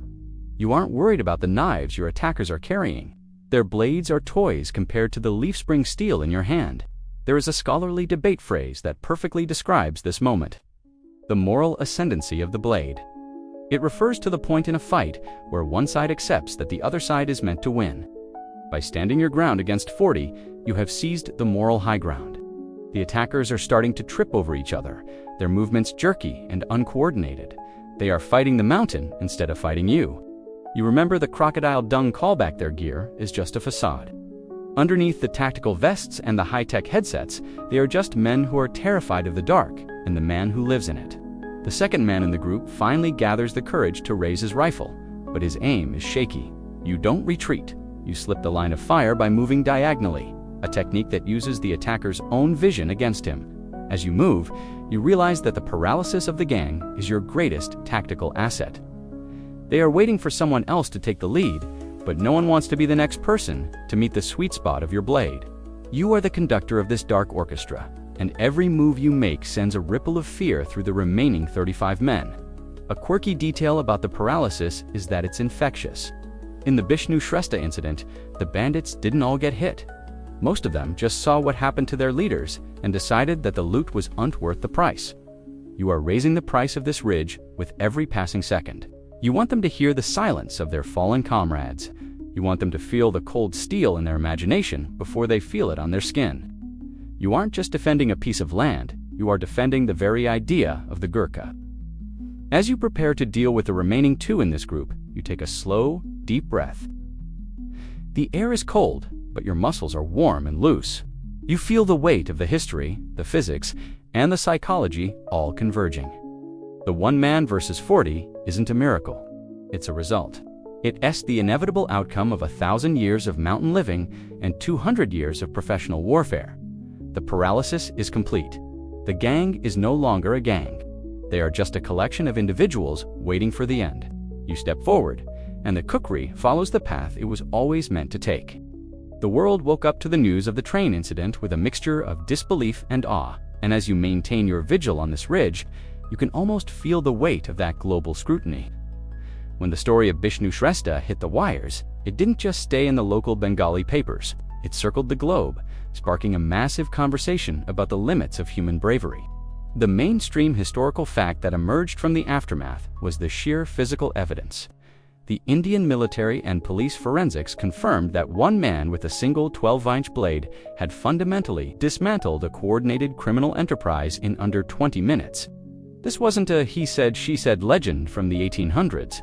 This was a modern crime scene with DNA, medical reports, and 30-some witnesses who all said the same thing. He was a blur of steel. Historians and military commentators still argue whether the Bishnu incident should be taught as a standard case study in asymmetric urban combat, or if it remains a statistical outlier that can be replicated. For you, standing here, it's a manual for survival. The world's reaction was a mix of, how is that possible? And of course, he's a Gurkha. This duality is what defines your life. You are expected to do the impossible, yet when you do it, the world acts surprised. You probably wouldn't survive the intense media circus that followed Bishnu. The cameras, the politicians wanting a fatup, the endless questions about what you were thinking. Bishnu's answer was always the same. I did not think, I just did. There's a quirky bit of fringe history regarding the Bishnu effect in the months following the event. Private security firms across Asia reportedly saw a massive spike in requests for Gurkha protection details. And there was a temporary shortage of authentic kukris in the markets of Kathmandu, as everyone from survivalists to suburban dads wanted a piece of the magic. Even the bandits in the region reportedly changed their tactics, becoming far more hesitant to hit public transport for fear of another retired soldier being on board. It was a rare moment where a single act of violence actually led to a widespread increase in public peace. The scholarly debate phrase often used when discussing the global reaction is the romanticization of the martial race. Some critics argued that the media focus on the Kukri and the Gurkha bloodline ignored the years of grueling discipline and the high-altitude physiological advantages. They feared it turned a professional soldier into a mythological creature. But as you look at the remaining attackers on your ridge, you realize that the mythology is a tool. If the world wants to believe you are a mountain demon, let them. It makes the work easier. You remember the crocodile dung sunscreen. People believe what they need to believe to make sense of a world that is much harsher than they are used to. A quirky detail that surfaced during the official debriefing was the condition of Bishnu's blade. After the fight, it was supposedly barely notched, despite hitting bone and metal multiple times. This led to a renewed interest in the metallurgy of the Kami blacksmiths. Engineers in high-tech labs were baffled by how a blade made from a truck-esque leaf spring could outperform modern surgical steel in a high-impact environment. Historians still argue whether the secret lies in the charcoal used for the forge or the specific mineral content of the Himalayan water used for the quench. Whatever the secret, your blade carries it too. It's a piece of low-tech that the high-tech world still can't quite replicate. The Indian military eventually awarded Bishnu the Sena Medal and the Uttam Jeevan Raksha Padak, but the most significant reaction came from the Gurkha regiments themselves. It was a point of immense pride. It reaffirmed that their training hadn't softened in the age of drones. You feel that pride now, a warm current through your chest that counters the biting mountain wind. You aren't just fighting for your life. You are upholding the reputation that Bishnu polished to a mirror shine on that train. If you fail here, you fail the legend. But a Gurkha doesn't fail. He simply continues until the task is done. There is a mainstream historical fact about the aftermath that often gets ignored. The girl whose life was saved by Bishnu became a symbol of resistance in her own right, showing that bravery is contagious. The global reaction wasn't just about the violence, it was about the protection. People were moved by the idea of a guardian who asks for nothing in return. You are that guardian tonight. The 40 men aren't just an army to you, they are a threat to the peace of the valleys below. Your reaction is to ensure they never make it down the other side of this peak. A quirky detail regarding the global media: some Western outlets tried to compare Bishnu to John Wick or Rambo, but the Gurkha community laughed it off. Rambo is a character of trauma and rage. Bishnu was a man of family and duty. One is a scream, the other is a whisper. You are the whisper. You don't need a montage or a soundtrack. You just need the mountain and the edge. As the next group of attackers begins to retreat toward their rally point, you can tell the Bishnu effect is working. They've heard the story. They know what happens when a Gurkha draws his steel. The ridge is becoming a graveyard of broken confidence. You watch the survivors whispering among themselves, their flashlights flickering like dying stars. They are looking for a way out, but the only way off this ridge is through you. You adjust your grip, the hourglass handle warm in your palm.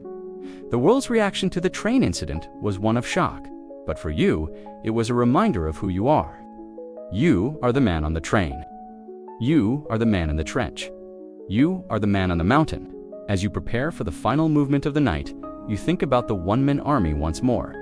It's a heavy title, but your shoulders are broad. The global audience isn't here to see you, but the mountain is watching, and the ancestors are nodding in approval. The legend of the 40 tune is about to get its 21st century update, and you are the one holding the penor. As the remaining attackers pull back into a tighter, more defensive knot, the mountain air seems to vibrate with a different kind of energy. You realize that your advantage isn't just in the physics of the blade or the history of the regiments. It's in the spiritual armor you wear. For a Gurkha, the Kukri is far more than a tool. It is a sacred object. You think back to the Festival of Dashain, the 15-day celebration that is the heartbeat of Nepali culture. Back in your village, the air would be thick with the smell of marigolds and wood smoke. You remember the Marpa ceremony, where the weapons of the household and the regiment are laid out with the same reverence one might show a holy relic. This is the moment where the blade ceases to be steel and becomes an extension of the goddess Durga's power. Historians still argue whether the intense religious devotion of the Gurkhas is a primary driver of their battlefield success, or if the rituals simply serve as a sophisticated form of psychological grounding. You probably wouldn't survive the mental strain of these impossible odds if you didn't believe there was something greater than yourself riding on your shoulder. During Dashin, the most senior master of the forge, or a high-ranking officer, performs a sacrificial striker single, clean blow with a kukri to decapitate a sacrificial animal, usually a goat or a buffalo. If the strike is clean, it's an omen of a successful year ahead. This isn't about cruelty, it's about a profound respect for the quickness of the blade. It reinforces the idea that the kukri must always be sharp, always ready, and always decisive. There's a quirky bit of fringe history regarding the spirit of the steel. Some older Gurkhas believe that a blade carries the karma of its previous owners. If a kukri has been used to defend the innocent, it is said to become lighter in the hand over time. If it has been used for dishonorable purposes, it grows heavy and dull-witted. While modern scholars might roll their eyes at the idea of sentient metal, you can't deny that your blade feels exceptionally light tonight. It's as if the ancestors we've been talking about, the men from Nalapani and the trenches of the Tsumar, all leaning into the swing with you. It's a spiritual synergy that turns a 1.5-pound knife into a mountain-shattering hammer. The mainstream historical fact that defines this spiritual connection is the inclusion of the kukri, cross, on the official regimental badges of the Gurkhas. It isn't a crown or a lion that takes center stage, it's two crossed kukris. This symbol represents the bond of the blade, a promise of loyalty that transcends life and death. When you look at that symbol on your uniform, you aren't looking at a logo, you're looking at a covenant. Historians still argue whether the British allowed this religious-military blending to persist because it made the soldiers easier to manage, or because they genuinely recognized that a Gurkha without his spiritual connection to the blade is only half a soldier. A quirky detail that often surprises outsiders is the naming of the blade. Many Gurkhas give their kukris names, not of famous warriors, but of their mothers, sisters, or the villages they left behind. It's a way to keep the reason for fighting close at hand. When you are standing on a ridge against 40 men, you aren't fighting for the queen or the government in the abstract. You are fighting so that the name etched into your heart and perhaps scratched into the wood of the handle remains safe. It turns a weapon of war into a talisman of home. You probably wouldn't survive the loneliness of the long deployments without these small spiritual anchors. There is a scholarly debate phrase often used in religious studies, the sacralization of violence. It's a fancy way of saying that for a Gurkha, the act of using the kukri in defense is a form of prayer. It is the fulfillment of dharma or duty. Because you view your role on this ridge as a sacred obligation, you don't feel the ego of the fight. You aren't trying to be a hero, you are trying to be a faithful servant of the mountain. This spiritual detachment is your secret weapon. The 40 men are filled with ego fear of dying, hope for glory, greed for whatever they think is on this ridge. You are empty of those things. You are just the vessel for the strike. You remember the crocodile dung callback, the absurdity of trying to find physical solutions to spiritual problems. Your attackers have their high-tech amulets, their GPS trackers, and their encrypted radios. They are trying to tech their way out of a spiritual confrontation. But when they see you, they don't see a man with a gadget. They see a man who looks like he belongs to the stone itself. You think of the Tilakotha red mark placed on the forehead during blessing. Even though the mist has washed away any physical mark, you can feel the heat of it on your brow. You are protected by more than just Kevlar. A quirky detail about the spiritual side of the kukri. It is often placed under the pillow of a child who is having nightmares to ward off evil spirits. It's a protector in the nursery as much as it is a reaper on the battlefield. Tonight, you are the one standing between the nightmare of these 40 men and the peaceful valleys below. You are the blade under the pillow of the world. As the attackers begin their final, desperate push, you feel a sense of profound calm. The rituals have been performed. The ancestors have been honored. The steel has been blessed. The lead man of the final wave steps into your circle. He looks at you, and for a second, he doesn't see a soldier. He sees the Kukri cross come to life. He sees the embodiment of a culture that refuses to break. You don't need to check your edge. The goddess has already seen to it. You step forward, not with a roar of anger, but with the quiet, rhythmic certainty of a monk. The spiritual journey of the blade is about to reach its peak, and the 40 men are merely the final witnesses to its power. The final wave of attackers hesitates their heavy breathing, creating small plumes of frost in the mountain air, and you realize that your ability to stand here unfazed is the result of a filter so brutal that most of the world can't even fathom it. To carry the kukri as a professional Gurkha, you first have to survive the recruitment process, often cited as the toughest selection on earth. You aren't just a soldier, you are the 1 in 10,000. Every year, tens of thousands of young men from the hill villages of Nepal descend upon recruitment centers like Pokhara, dreaming of the crossed kukris. You probably wouldn't survive the first afternoon. This isn't just about push-ups and sit-ups. It's about a genetic and cultural endurance that has been bred into your bones for a millennia. The centerpiece of this selection is the legendary Doko race. Imagine a vertical trail, slippery with mud and loose rock, rising thousands of feet into the thin Himalayan air. Now, imagine running up that trail as fast as you can while carrying a dokoa traditional wicker basket strapped to your forehead. Inside that basket is 75 pounds of rocks. Historians and sports scientists still argue whether the Doko race is a fair assessment of military potential or simply a test of who has the strongest neck and the most efficient lungs on the planet. For you, it was the moment of truth. It's where the Yam King, Prithvi Narayan Shah, spoke of, is tested against the boulders of the earth. There's a quirky bit of fringe history regarding the Doko doctors. In the early days of British recruitment, medical officers were baffled by the heart rates of the Nepali recruits. Some were so low at rest near 40 beats per minute that the doctors initially thought the men were ill or perhaps in a state of deep meditation. The reality was much simpler. If you spend your childhood carrying water and grain up for 5-degree slopes, your cardiovascular system becomes an over-engineered machine. You are experiencing that efficiency now. While your attackers are redlining, their hearts hammering against their ribs like trapped birds, your pulse is a steady, rhythmic thrum. You aren't trying to breathe. Your body is simply extracting every available molecule of oxygen from the cold air. The mainstream historical fact that underscores the prestige of this selection is the recruiter's trek. British and Gurkha officers used to trek for weeks into the most remote corners of the Himalayas, just to find the purest recruits, those untouched by the softness of the lowland cities. They looked for the hill boys because they knew that a boy who was used to kukri to survive before he could read would be a man who could hold a ridge against 40. Historians still argue whether this preference for primitive recruits was a form of noble savage romanticism or a cold tactical recognition of the environmental conditioning the mountains provide. Tonight, looking at the city-bred panic in your enemy's eyes, you know the mountain-born have the advantage.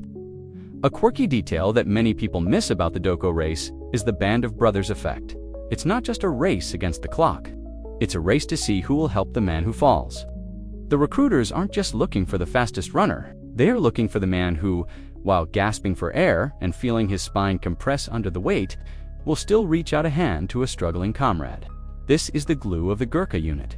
You feel that connection to the men you trained with, even though they aren't here.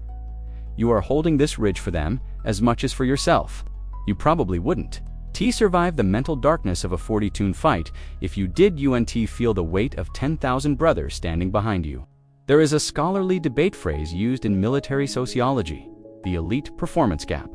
It refers to the massive chasm between a standard infantryman and a specialized warrior. The Doko race is the physical manifestation of that gap. When your attackers look at you, they don't see a man who joined the army. They see a man who earned the right to exist in this space. Your confidence isn't arrogance. It's a receipt for the pain you've already endured.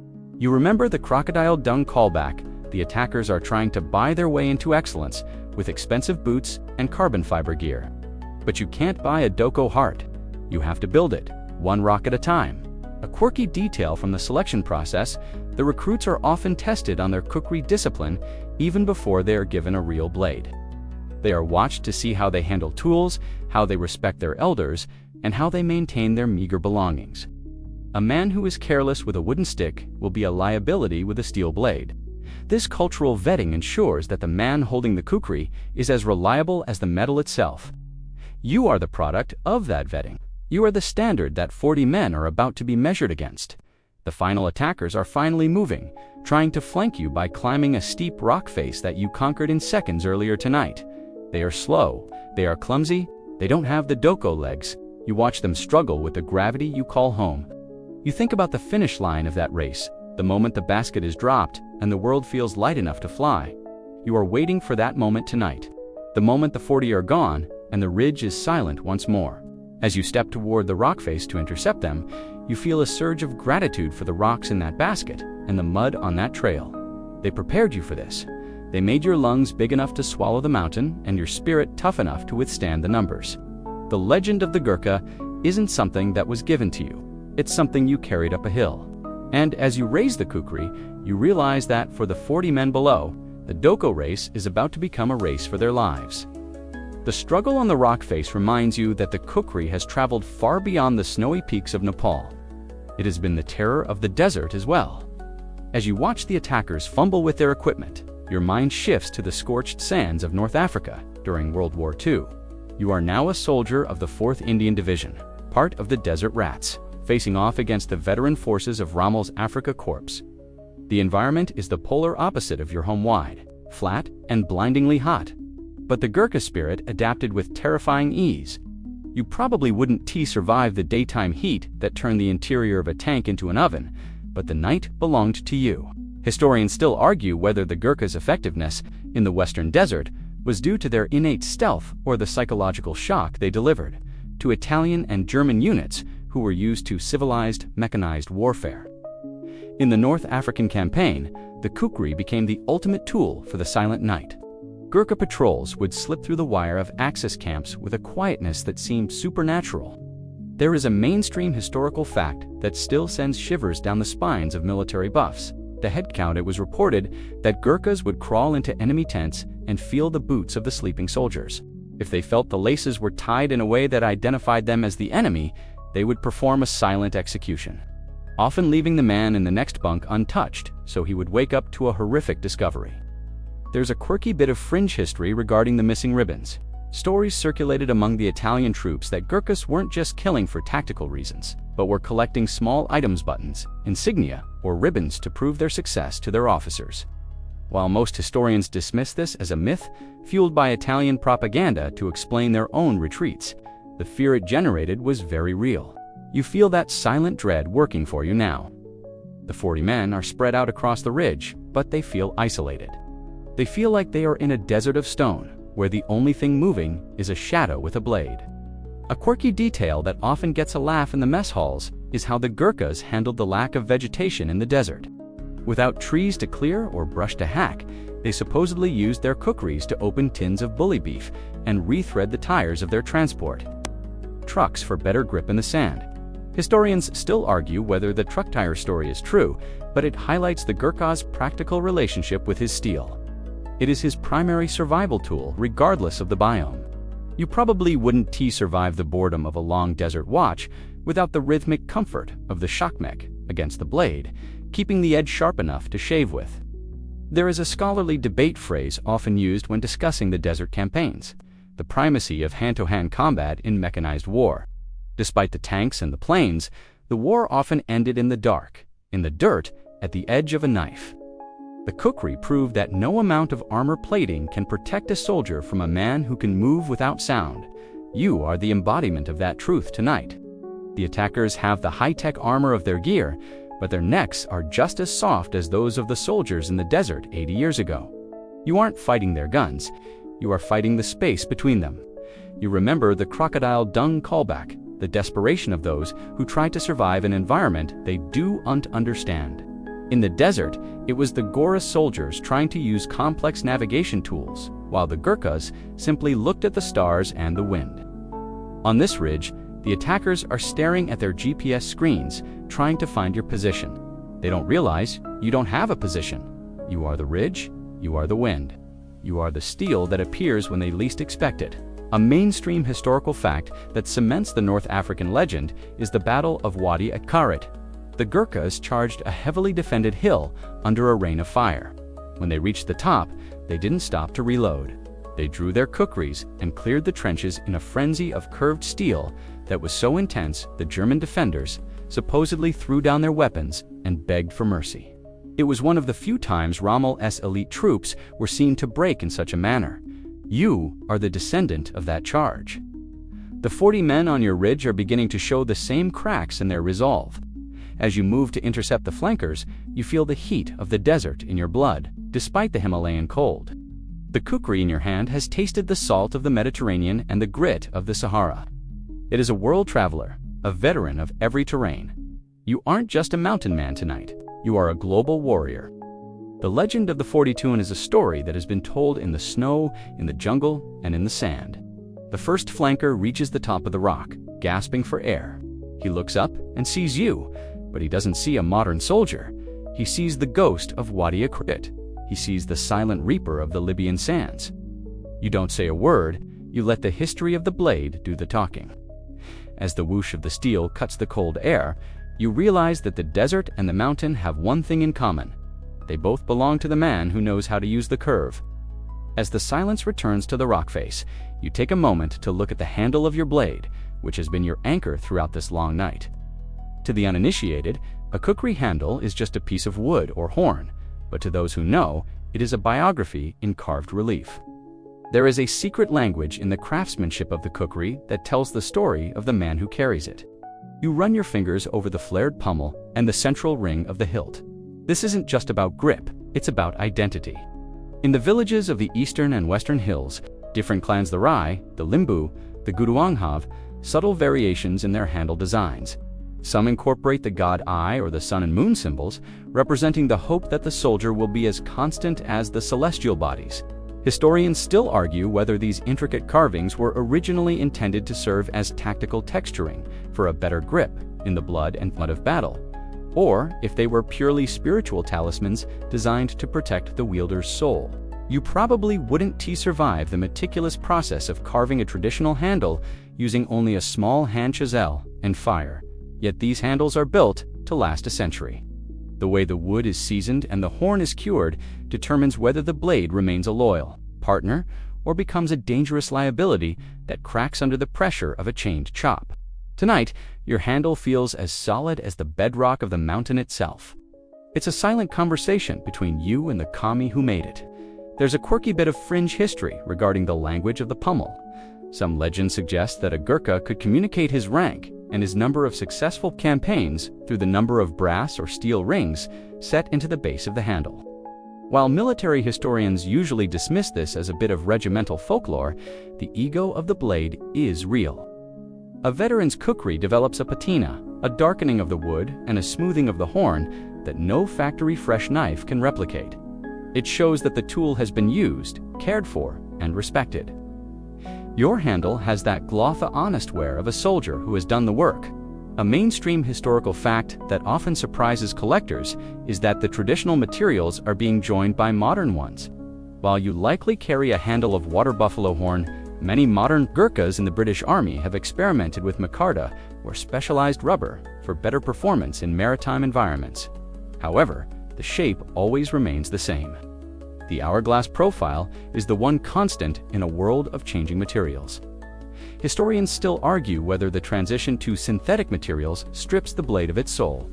But as you feel the weight of the steel, you know the soul is in the geometry, not just the material. A quirky detail that often gets a smile in the barracks is the hidden compartment myth. Some people believe that the flared pummels of older kukris were hollowed out to hide gold coins or secret messages. In reality, the pummel is usually solid or capped with a heavy metal plate to act as a counterweight to the massive blade. This balance is what allows you to move with the speed of a smaller knife. If you've ever used a front thievy tool, you know how it tires the wrist. The weighted pummel of the kukri acts as a fulcrum, making the heavy belly feel almost weightless until the moment of impact. You probably wouldn't survive the rebound of a poorly balanced blade hitting a hard target, but your kukri absorbs the shock for you. There is a scholarly debate phrase used by ethnographies, the hilt as a cultural anchor. It refers to how the design of the handle keeps the soldier connected to his roots, even when he is thousands of miles away. Every time you grip this hilt, you are shaking hands with your father and your grandfather. It is a tactile reminder of why you are standing on this ridge. The 40 men don't have that connection. Their weapons are plastic and aluminum, designed by committees and built by machines. Their hilts have no stories. They are interchangeable. You and your blade are a single unique entity. You remember the crocodile dung callback, the idea of people using superficial things to try and fix deep-seated fears. Your attackers have their tactical gloves with molded knuckles and hip-friction palms, trying to buy a better grip on their situation. But a better grip comes from a handle that fits your soul. When you take out the next man, you don't even have to look at your hand. You know where the rings are. You know where the flare starts. You are plugged into the weapon in a way they can't understand.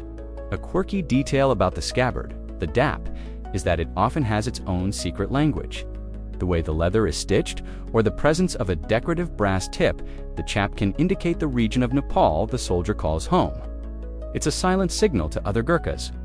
On this ridge, you are the only one who speaks this language. The 40 men are speaking the language of noise and panic, but you are speaking the language of the mountain and the steel. As you move to confront the next group, you feel the handle settle into your palm like it was grown there.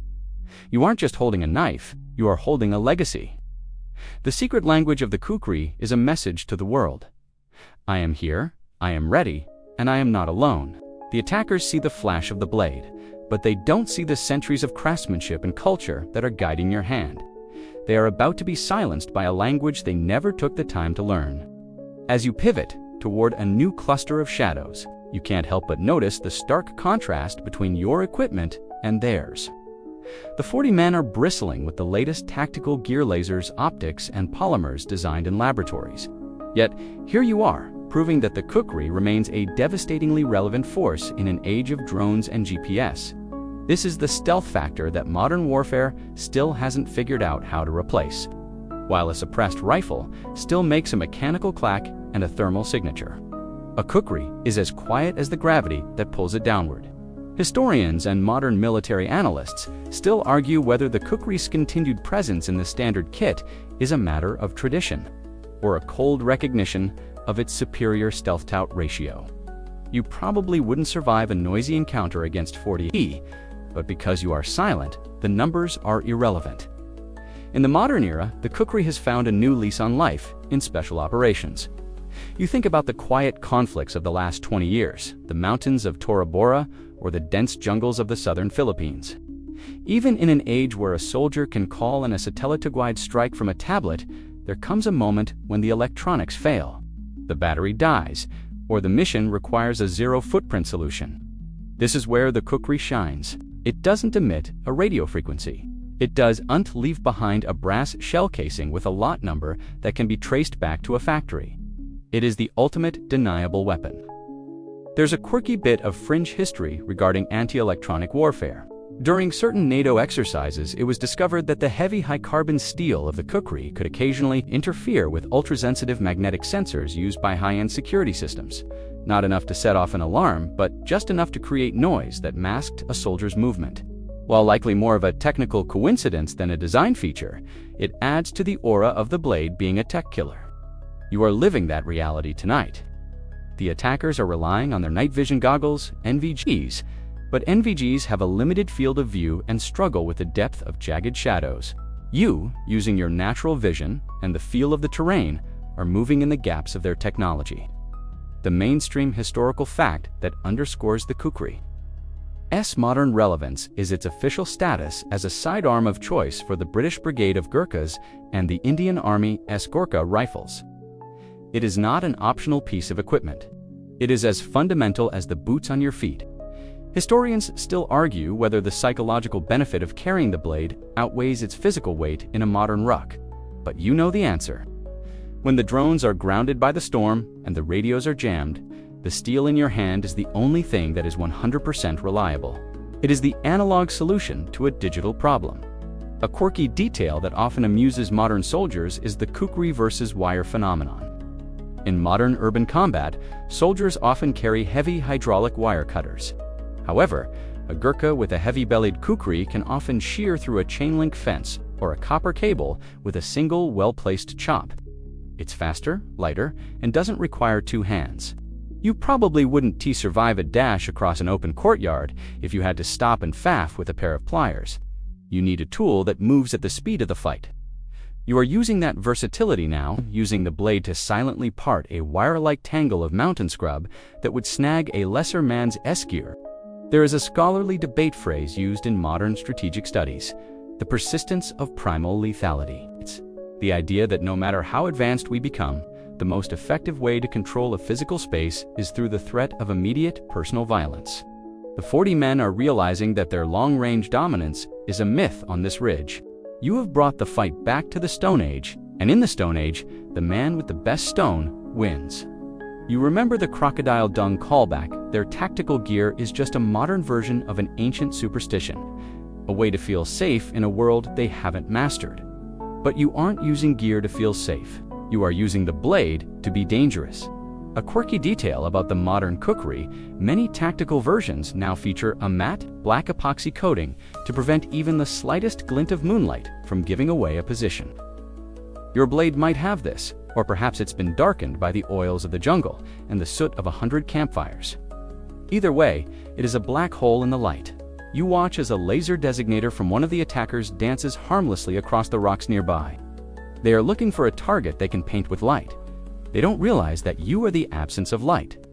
As you close in on the next group, you realize that the stealth factor isn't just about being quiet, it's about being unseen even when you are right in front of them. By the time they see the curve of the steel, it's already too late to react. The legend of the 40 tune is being fueled by this modern invisibility. To the survivors, it will seem as if the mountain itself was attacking them. They will go back and tell stories of a ghost, not a man. You settle into a low crawl, the Kukri held flat against your forearm to minimize its profile. The 40 men are down to 25, and the remaining ones are bunching together, their technology creating a false sense of security that makes them easy targets. You are the stealth factor personified. You are the reason the world still fears the man with the curved blade, even in the age of the machine. The mountain air grows colder, and as you blend into the jagged shadows, you feel the presence of something far older than any military regiment. You aren't just fighting with steel and muscle. You are moving within a landscape of living folklore. In Nepal, the Kukri is whispered to be a vessel for the mountain spirits, a weapon empowered by Lord Pashupatunath, the patron deity of the Himalayas, and an avatar of Shiva, the destroyer. This isn't just a story for children, it's a spiritual reality that dictates how you move. Historians still argue whether the supernatural reputation of the Gurkha was a psychological shield against the crushing isolation of the high peaks, or if the landscape itself demands a certain kind of mysticism for survival. You probably wouldn't. Survive the oppressive silence of these heights without a belief that the blade in your hand has a guardian attached to it. A quirky bit of fringe folklore suggests that a true battle-hardened Kukri can vibrate in its scabbard as a warning when a malicious spirit or a hidden enemy is near. While you know that it's likely just the wind catching the leather or the resonance of your own heightened pulse, you don't dismiss it. In the 40 tune scenario, you need every sense and every superstition on your side. The attackers below see a target, you see a desecration of the mountain's peace. There is a scholarly debate phrase often used by cultural anthropologists, the animistic weaponry of the Himalayas. It suggests that for the hill tribes, the distinction between a tool and a spirit is non-existent. Your kukri isn't just made of the mountain, it is the mountain. The mainstream historical fact that anchors this folklore is the tradition of the Kot Puja during the Dashain festival. This is the official blessing of the armory, where the blood of a sacrifice is used to awaken the blades. To the modern Western mind, it's a grisly ritual. To you, it's a necessary recharge of the blade's protective aura. Historians still argue whether this ritual was a way to desensitize young soldiers to the sight of blood, or if it genuinely forged a deeper bond between the man and his equipment. When you look at the survivors of the 40 men, you realize they lack this spirit. They are fighting with cold machines. You are fighting with a living history. A quirky detail that often fascinates travelers is the Banchkhandi legend, the belief in forest shamans who can turn a kukri into a magical barrier that no evil can cross. You remember the old folks back home drawing a circle in the dirt with the tip of a knife to protect a campsite from leopards and ghosts. Tonight, you have drawn that circle around this ridge. The 40 men are trying to step across a spiritual boundary they don't understand. They are being repelled not just by your skill, but by the weight of the mountain's disapproval. You probably wouldn't survive the guilt of failing your ancestors, but the folklore says that as long as your heart is pure in defense, the blade cannot be broken. There is a scholarly debate phrase regarding the psychogeography of the Gurkha. It refers to how the extreme terrain of Nepal shapes the human mind into something unyielding and vertical. You don't think in horizontal terms of retreat or advance. You think in vertical terms of dominance and falling. The spirits of the mountain are said to inhabit the peaks, and by holding this high ground, you have claimed their favor. You remember the crocodile dung callback. The attackers are using their modern gadgets to try and map the mountain. But you are mapping the mountain with your spirit. They have data. You have devotion. A quirky detail about the folklore of the blade, it is said that the first kukri was gifted to the Gurkha people by the sage Goraknath, a legendary yogi who could control the weather and the wild beasts. This gift came with a condition that the blade be used only with honor. This moral check is what keeps the Gurkha from becoming a mere mercenary. You feel that honor tonight? You aren't a butcher. You are a gatekeeper. As you move toward the next cluster of attackers, the wind seems to howl in a specific rhythm, almost like a chant. The mountain is cheering for the steel. The attackers are starting to hallucinate from the thin air and the fear. They see shadow men where there are only rocks. They are fighting the ghosts of the folklore. To them, every glint of your blade is a spirit flash. You don't discourage this. You let the myths do the heavy lifting.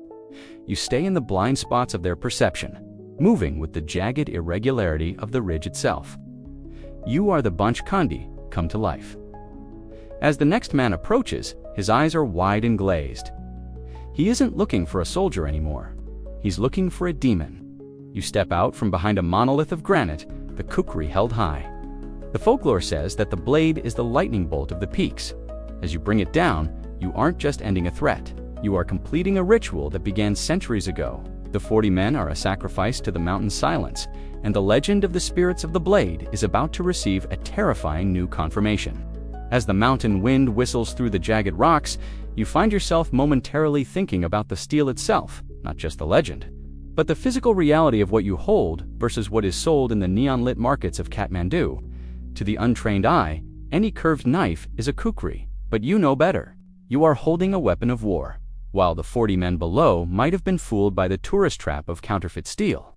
In the bustling streets of Themel, shops are lined with wall hangers blades that look spectacular, with high-polished chrome and intricate dragon carvings, but are made of pot metal or soft stainless steel. You probably wouldn't survive a single clash of blades if you were carrying one of those. They are known to helicopter, where the blade snaps at the hilt and flies off like a deadly, unpredictable propeller. Historians and metallurgists still argue whether the proliferation of Lakwali souvenir kukris has diluted the global respect for the weapon, or if it simply serves as a filter for the real thing. To identify a true battle-ready blade, you don't look at the shine, you look at the soul. A real kukri is hand-forged, usually showing the faint, honest ripples of the hammer. It feels alive in the hand, balanced so perfectly that it feels like it's leaning into the future. The wall hangers are often top-heavy and clumsy, balanced by people who have never had to clear a path through a jungle or defend a ridge. You can tell your attackers are struggling with their tactical knives. They are too light, too thin, and lack the kinetic authority of the Comey's work. There's a quirky bit of fringe history regarding the scrap metal war. During the height of the British Empire, there was such a demand for authentic Gurkha blades that blacksmiths in India began mass-producing Gurkha-style knives using inferior rail-track steel and selling them to unsuspecting British tourists and soldiers. The Gurkhas themselves found this hilarious, often referring to these fake blades as butter knives. They knew that a blade not quenched in the cold water of a Himalayan stream would never hold an edge against bone. You remember the crocodile dung callback? The fakes are the dung of the cutlery world, a superficial imitation of a deep structural truth. The mainstream historical fact that separates the real from the fake is the full tang construction versus the partial tang. Your blade is likely a panawal style, where the steel of the blade continues all the way through the handle and is secured with heavy rivets. This makes the knife virtually indestructible. Many tourist versions use a rat-tail tanga-thin sliver of metal glued into a hollow handle. Historians still argue whether the shift to full tang was an evolution driven by the demands of WWI trench warfare, or if it was always the preferred method for heavy-duty mountain work. Either way, you trust your tang with your life. You know that no matter how hard you strike, the steel and the handle will remain one. A quirky detail for the discerning eye is the fit and finish. On a real kukri, the scabbard is custom-made for that specific blade. It shouldn't rattle, it should fit like a glove.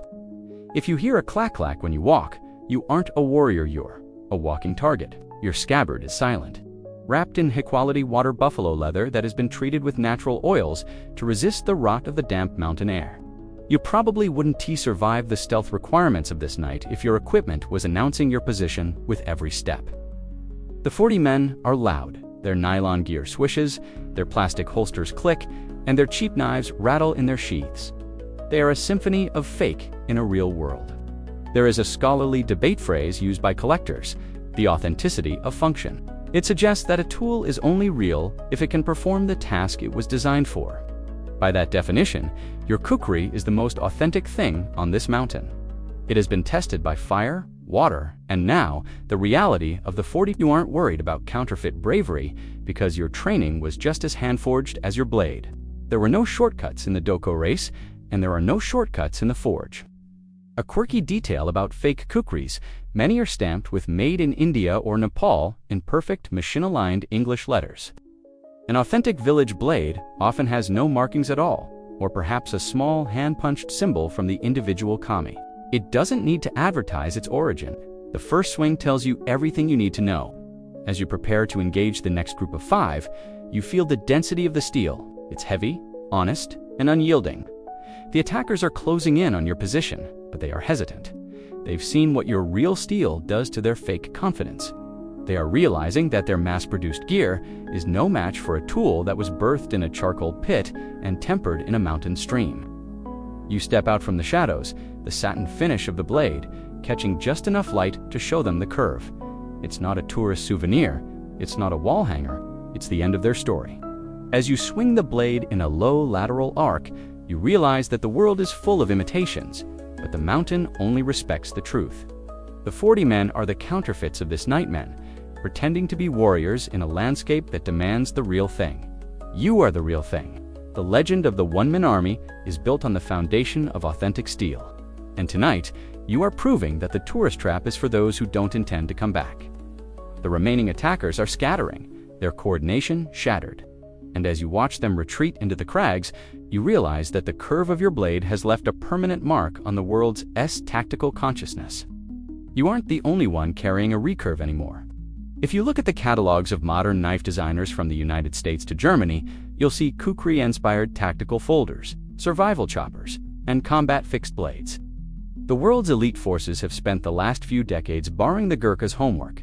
Designers have realized what the kami knew centuries ago: the forward-leaning geometry is the pinnacle of handheld cutting power. You probably wouldn't survive the tactical gear industry's marketing hype, but the influence of the kukri is undeniable. It has moved from the mountains of Nepal to the pockets of urban preppers and the kits of Navy SEALs. Historians and industrial designers still argue whether these modern recurve knives are genuine evolutions or just stylistic homages to a legend they do unfully understand. Many modern versions use supersteels like CPM3V or D2, which are incredibly tough, but they often miss the subtle belly balance that makes an authentic kukri work. They create kukri-shaped objects that look aggressive, but lack the chained chop physics we discussed earlier. You see this reflected in your attacker's own gear. Some of them are carrying modern Western-made tactical knives that try to mimic your curve. But as they've found out tonight, the curve is only half the battle. You need the distal taper and the hand-hammered sole to make it sing. There's a quirky bit of fringe history regarding the tactical kukri boom of the early 2000s. After the Bishnu Shrestha story and the high-profile use of Gurkhas in Iraq and Afghanistan, every major knife company rushed to release their own version. Some were so over-engineered they looked like they belonged in a science fiction movie, featuring sawbacks, glass breakers, and neon green grips. The Gurkhas themselves found these tactical versions hilarious. You remember the crocodile dung kalbakal, the neon grips in the world woe UN save. You, if you do UN tav, the doko heart to back up the steel. The global influence of the recurve is a tribute to your culture, but it's also a reminder that the original is rarely surpassed. The mainstream historical fact that proves this global influence is the kukri machete.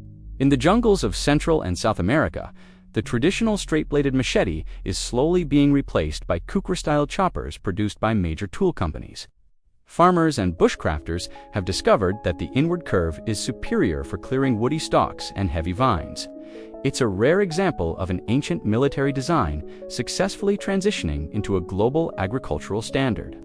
Historians still argue whether this is the democratization of the blade or just the inevitable triumph of superior physics. For you, it's just common sense. Why work harder when the steel can do the work for you? A quirky detail that often surfaces in knife forums is the kukri versus karambit debate. The karambit, a small, claw-like knife from Southeast Asia, also uses an inward curve, but it's a snagging tool for pulling. The kukri is a shearing tool for pushing, while the world tries to decide which is more deadly. You know that the kukri's versatility, its ability to be an axe, a shovel, a razor, and a hammer is what makes it the king of the mountain. You probably wouldn't survive the green hell or this ridge with a specialized dueling knife. You need a tool that can build a house and then defend it. There is a scholarly debate phrase used by weapon historians, the convergence of functional design. It's the idea that different cultures, given the same problems of dense vegetation and close quarters combat, will eventually arrive at the same solution.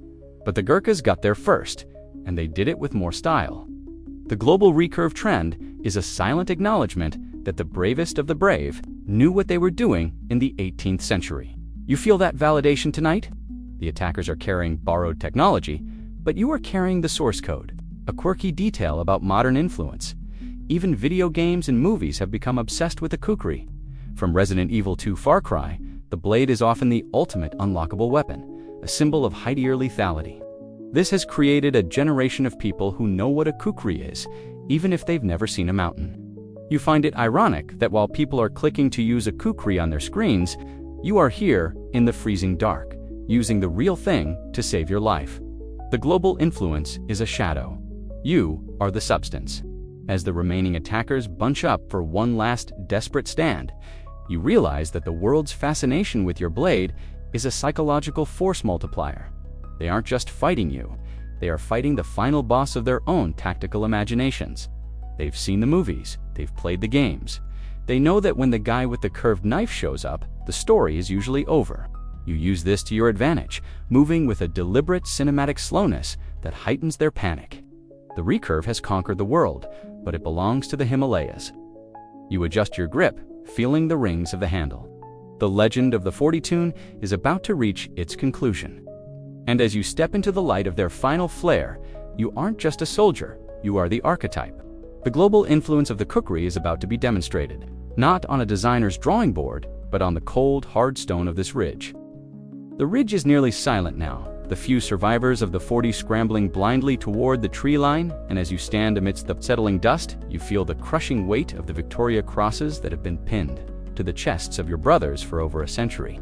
To be a Gurkha is to live in the shadow of the bravest of the brave, a title officially bestowed by the British Crown, but earned in the meat grinder of global history. You aren't just a man who survived a night. You are the latest link in a chain of valor that has seen 26 Victoria Crosses, the highest award for gallantry awarded to Gurkha regiments. Historians still argue whether the Gurkhas' disproportionate number of high-level medals is a result of their specific tactical roles in possible missions, or if there is a cultural predisposition to what the West calls heroism, but you simply called doing the job. You probably wouldn't survive the emotional weight of a VC action in your daily life. It usually involves a level of self-sacrifice that defies basic biological survival instincts. You think of men like depressed head Pun, who in 2010, the same year as the Bishnu train incident held off 30 Taliban insurgents alone on a roof in Afghanistan. When he ran out of ammunition, he didn't surrender. He picked up the heavy tripod of his machine gun and used it to beat back an attacker, all while his kukri waited at his side as the final line of defense. Historians still argue whether such feats are the result of battle madness or a calculated choice to die on one's feet. For you, it's about isotoner. If you lose your life, it is a tragedy. If you lose your honor, it is an eternity of shame for your village. There's a quirky bit of fringe history regarding the VC curse. Some older Gurkhas whispered that the Victoria Cross was so heavy with the spirit of the fallen that it brought a strange kind of melancholy to those who survived to wear it. They weren't haunted by the enemies they defeated, but by the brothers who weren't there to share the medal. This quiet humility is the hallmark of the soldier of the peaks. You feel it now as the adrenaline fades. You don't feel like a hero of the legends. You feel tired, cold, and profoundly grateful to the steel in your hand. The legend of the 40 tune isn't a boast. It's a burden of proof that you have successfully carried. The mainstream historical fact that defines this legacy is the 1945 action of Lachiman Gurung. During the Burma campaign, he was in a trench when 2 Japanese grenades landed near him. He threw them back, but a third exploded in his right hand. Instead of going into shock, he spent the next 4 hours loading and firing his rifle with only his left hand, holding off 200 enemy soldiers while shouting, "Come and fight a Gurkha." He survived, though he lost his hand and his eye. Historians still argue whether any other soldier in the world could have maintained that level of combat effectiveness under such catastrophic physical trauma. You look at your own hands, shaking slightly from the cold. You are whole. You are alive. You have it easy compared to the giants whose names you carry. A quirky detail that often amuses historians is that the Gurkhas are one of the few foreign groups to have a permanent monument in the heart of London. The Gurkha Memorial on Horse Guards Avenue stands as a reminder that the bravest of the brave are an integral part of the British story. However, back in the hills of Nepal, the monuments are different. They are the stories told by old men on stone porches, the way a certain family carries their head a little higher, and the wee-loiled kukris that hang above the hearths. You probably wouldn't survive the transition to a life without this legacy. It is the air you breathe. There is a scholarly debate phrase used by military ethicists, the exceptionalism of the Gurkha spirit. It explores the idea that certain cultures can produce a level of combat performance that exceeds the standard human limit. On this ridge tonight, you have pushed past that limit. You have faced the 40 and didn't break. You remember the crocodile dung callback. The attackers tried to find their exceptionalism in their equipment. But you found yours in the names of Lachiman Gurung and Deprasad Pun. You didn't need a manual to tell you how to fight. You just had to remember who you represent. A quirky detail about the VC, it is traditionally cast from the bronze of Chinese cannons captured during the Crimean War. There is a strange poetic symmetry in that a weapon of war melted down to honor those who overcame war. Your kukri is a similar alchemy, a truck spring melted down to honor the mountain. As you begin to check the ridge for any stragglers, you realize that the legacy of the Victoria Cross isn't about the medal itself. It's about the fact that when the world was at its darkest, a man from a small mountain village stood his ground and said, "No further, the 40 men are gone." Some are permanent fixtures of the ridge now, and others are running toward a horizon they will never quite feel safe on again. You have upheld the legacy. You have proven that the soldier of the peaks is still the most dangerous entity on the battlefield. You aren't interested in a medal or a parade. You just want the sun to come up over the Annapurna so you can see the white peaks one more time. As you wipe the blade for the final time tonight, you feel the ghosts of the 26 VCS nodding in the shadows. You have done well. You have kept the steel sharp and the honor clean. The legend of the 40 tune is no longer just a story about Bishnu Shrestha or the men of the desert. It is a story about you. And as the first hint of gray light touches the eastern sky, you realize that being the bravest of the brave isn't about how you kill, but about how you stand when everyone else has run away. The first light of dawn begins to bleed over the jagged silhouettes of the eastern peaks, turning the deep indigo of the sky into a bruised purple, and as the adrenaline finally retreats, the weight of the night settles into your marrow. You are alone on the ridge, the silence now so absolute it feels like a physical embrace. The 40 men are a memory, a chaotic fever dream that the mountain is already beginning to digest. You look down at your kukri, the steel now dull and cold, and you perform the ritual you have done 1,000 times before. You slide the blade back into its scabbard, the dap. There is no dramatic flourish, just the soft, muffled click of wood meeting metal. The night of the warrior is over.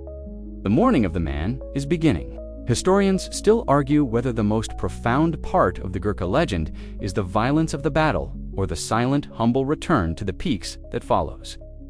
For you, the answer is found in the transition.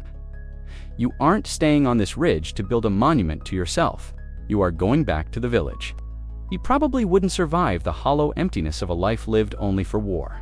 The Gurkha's strength comes from the fact that he knows exactly what he is protecting. You are going back to the terraced fields of millet and mustard, where the air smells of wet earth and buffalo milk. There, the kukri will shed its identity as the lightning bolt of the peaks and return to its humble roots. It will be the tool that splits the morning kindling and the knife that peels the fruit for your children. There's a quirky bit of fringe history regarding the silent retirements. In many hill villages, you might find a man who served 30 years in the elite special forces, saw action on 3 continents, and survived odds that would make a Hollywood writer blush, yet he spends his days quietly repairing a stone wall or leading a goat to pasture. He never mentions the Victoria Cross or the 40 tune. The only clue is the way he handles his kukri with a muscle memory so deep it looks like magic. Historians still argue whether this modesty is a cultural trait or a psychological defense mechanism. But you know it's simply because, in the mountains, everyone is a survivor. The mountain doesn't care about your medals. The mainstream historical fact that underscores this return to the peaks is the work of the Gurkha Welfare Trust. Since the 1960s, this organization has ensured that the men who spent their youth defending the world can grow old with dignity in their villages. It provides clean water, medical care, and pensions to those who gave everything. You think of the old men you saw as a boy, sitting on their porches with their kukris tucked into their waistbands. They were the ones who taught you that the blade is a lifelong companion, not a temporary weapon. You are joining their ranks now. You are the soldier of the peaks who has finally come home. A quirky detail that often touches the hearts of those who visit Nepal is the retirement ritual of the blade. Some families believe that once a soldier retires, his service kukri should be put to sleep for a season, wrapped in a clean cloth and placed in a high spot in the home to let the spirit of the war fade away. Only then is it brought back out for use on the farm. It's a beautiful way to acknowledge the trauma of the past while making space for a peaceful future. You probably wouldn't survive the transition back to civilian life if you didn't have a way to put the warrior to rest. Tonight was a necessity, but tomorrow is a gift. There is a scholarly debate phrase used by those who study the transition of veterans: the integration of the martial self. It refers to the process of bringing the person who fought on the ridge back into the person who lives in the community. For a Gurkha, the kukri is the bridge. It is the one thing that remains constant in both worlds. It is the tool of the hero and the tool of the farmer. As you begin your long descent from the ridge, your knees clicking and your breath steady, you feel that integration happening. You aren't Bishnu, the hero, or the man of the 40. You are just a man, walking home to his family. A quirky detail about the return to the peaks: many retired Gurkhas use their pension to build schools or water systems in their villages, proving that the bravest of the brave are also the most generous of the generous. The legend of the kukri isn't just written in blood, it's written in the schools and the clinics of the Himalayas. You look at the valley below, where the first curls of smoke are rising from the chimneys. That is why you held the ridge. Not for the steel, but for the smoke. As you reach the lower trails, you pass a young boy leading a cow to a stream. He looks at you, seeing your tired face and your dusty uniform, and he notices the handle of the kukri at your side. He offers a shy namaste, and you return it with a smile. He doesn't know about the 40 men. He doesn't know about the physics of the chained chop or the history of the Victoria Cross. To him, you are just a traveler. And that is exactly how you want it. The legend is safe in the scabbard. The mountain is silent. The journey is complete. The world is waking up now, the sun casting long golden fingers across the valley floors, and the frantic energy of the night is being replaced by the slow rhythmic pulse of a village coming to life. You can let the tension go now, feeling the tightness in your shoulders dissolve as you walk toward the smell of wood smoke and the sound of bells on the livestock. The shadows that seemed so predatory on the ridge are now just soft patches of blue on the green hills, and the wind has dropped to a gentle whisper that carries the scent of pine and distant snow. Everything is as it should be, a quiet balance restored by the weight of the steel and the strength of the spirit. You are safe, the mountain is peaceful, and the story has found its resting place among the crags and the clouds. Let your thoughts drift like the morning mist, rising and vanishing into the vast open sky, leaving behind only the calm of a duty well done. There is nothing left to defend, nothing left to fear, only the long, slow breath of the earth as it turns toward the day. You are home, and the silence is your reward.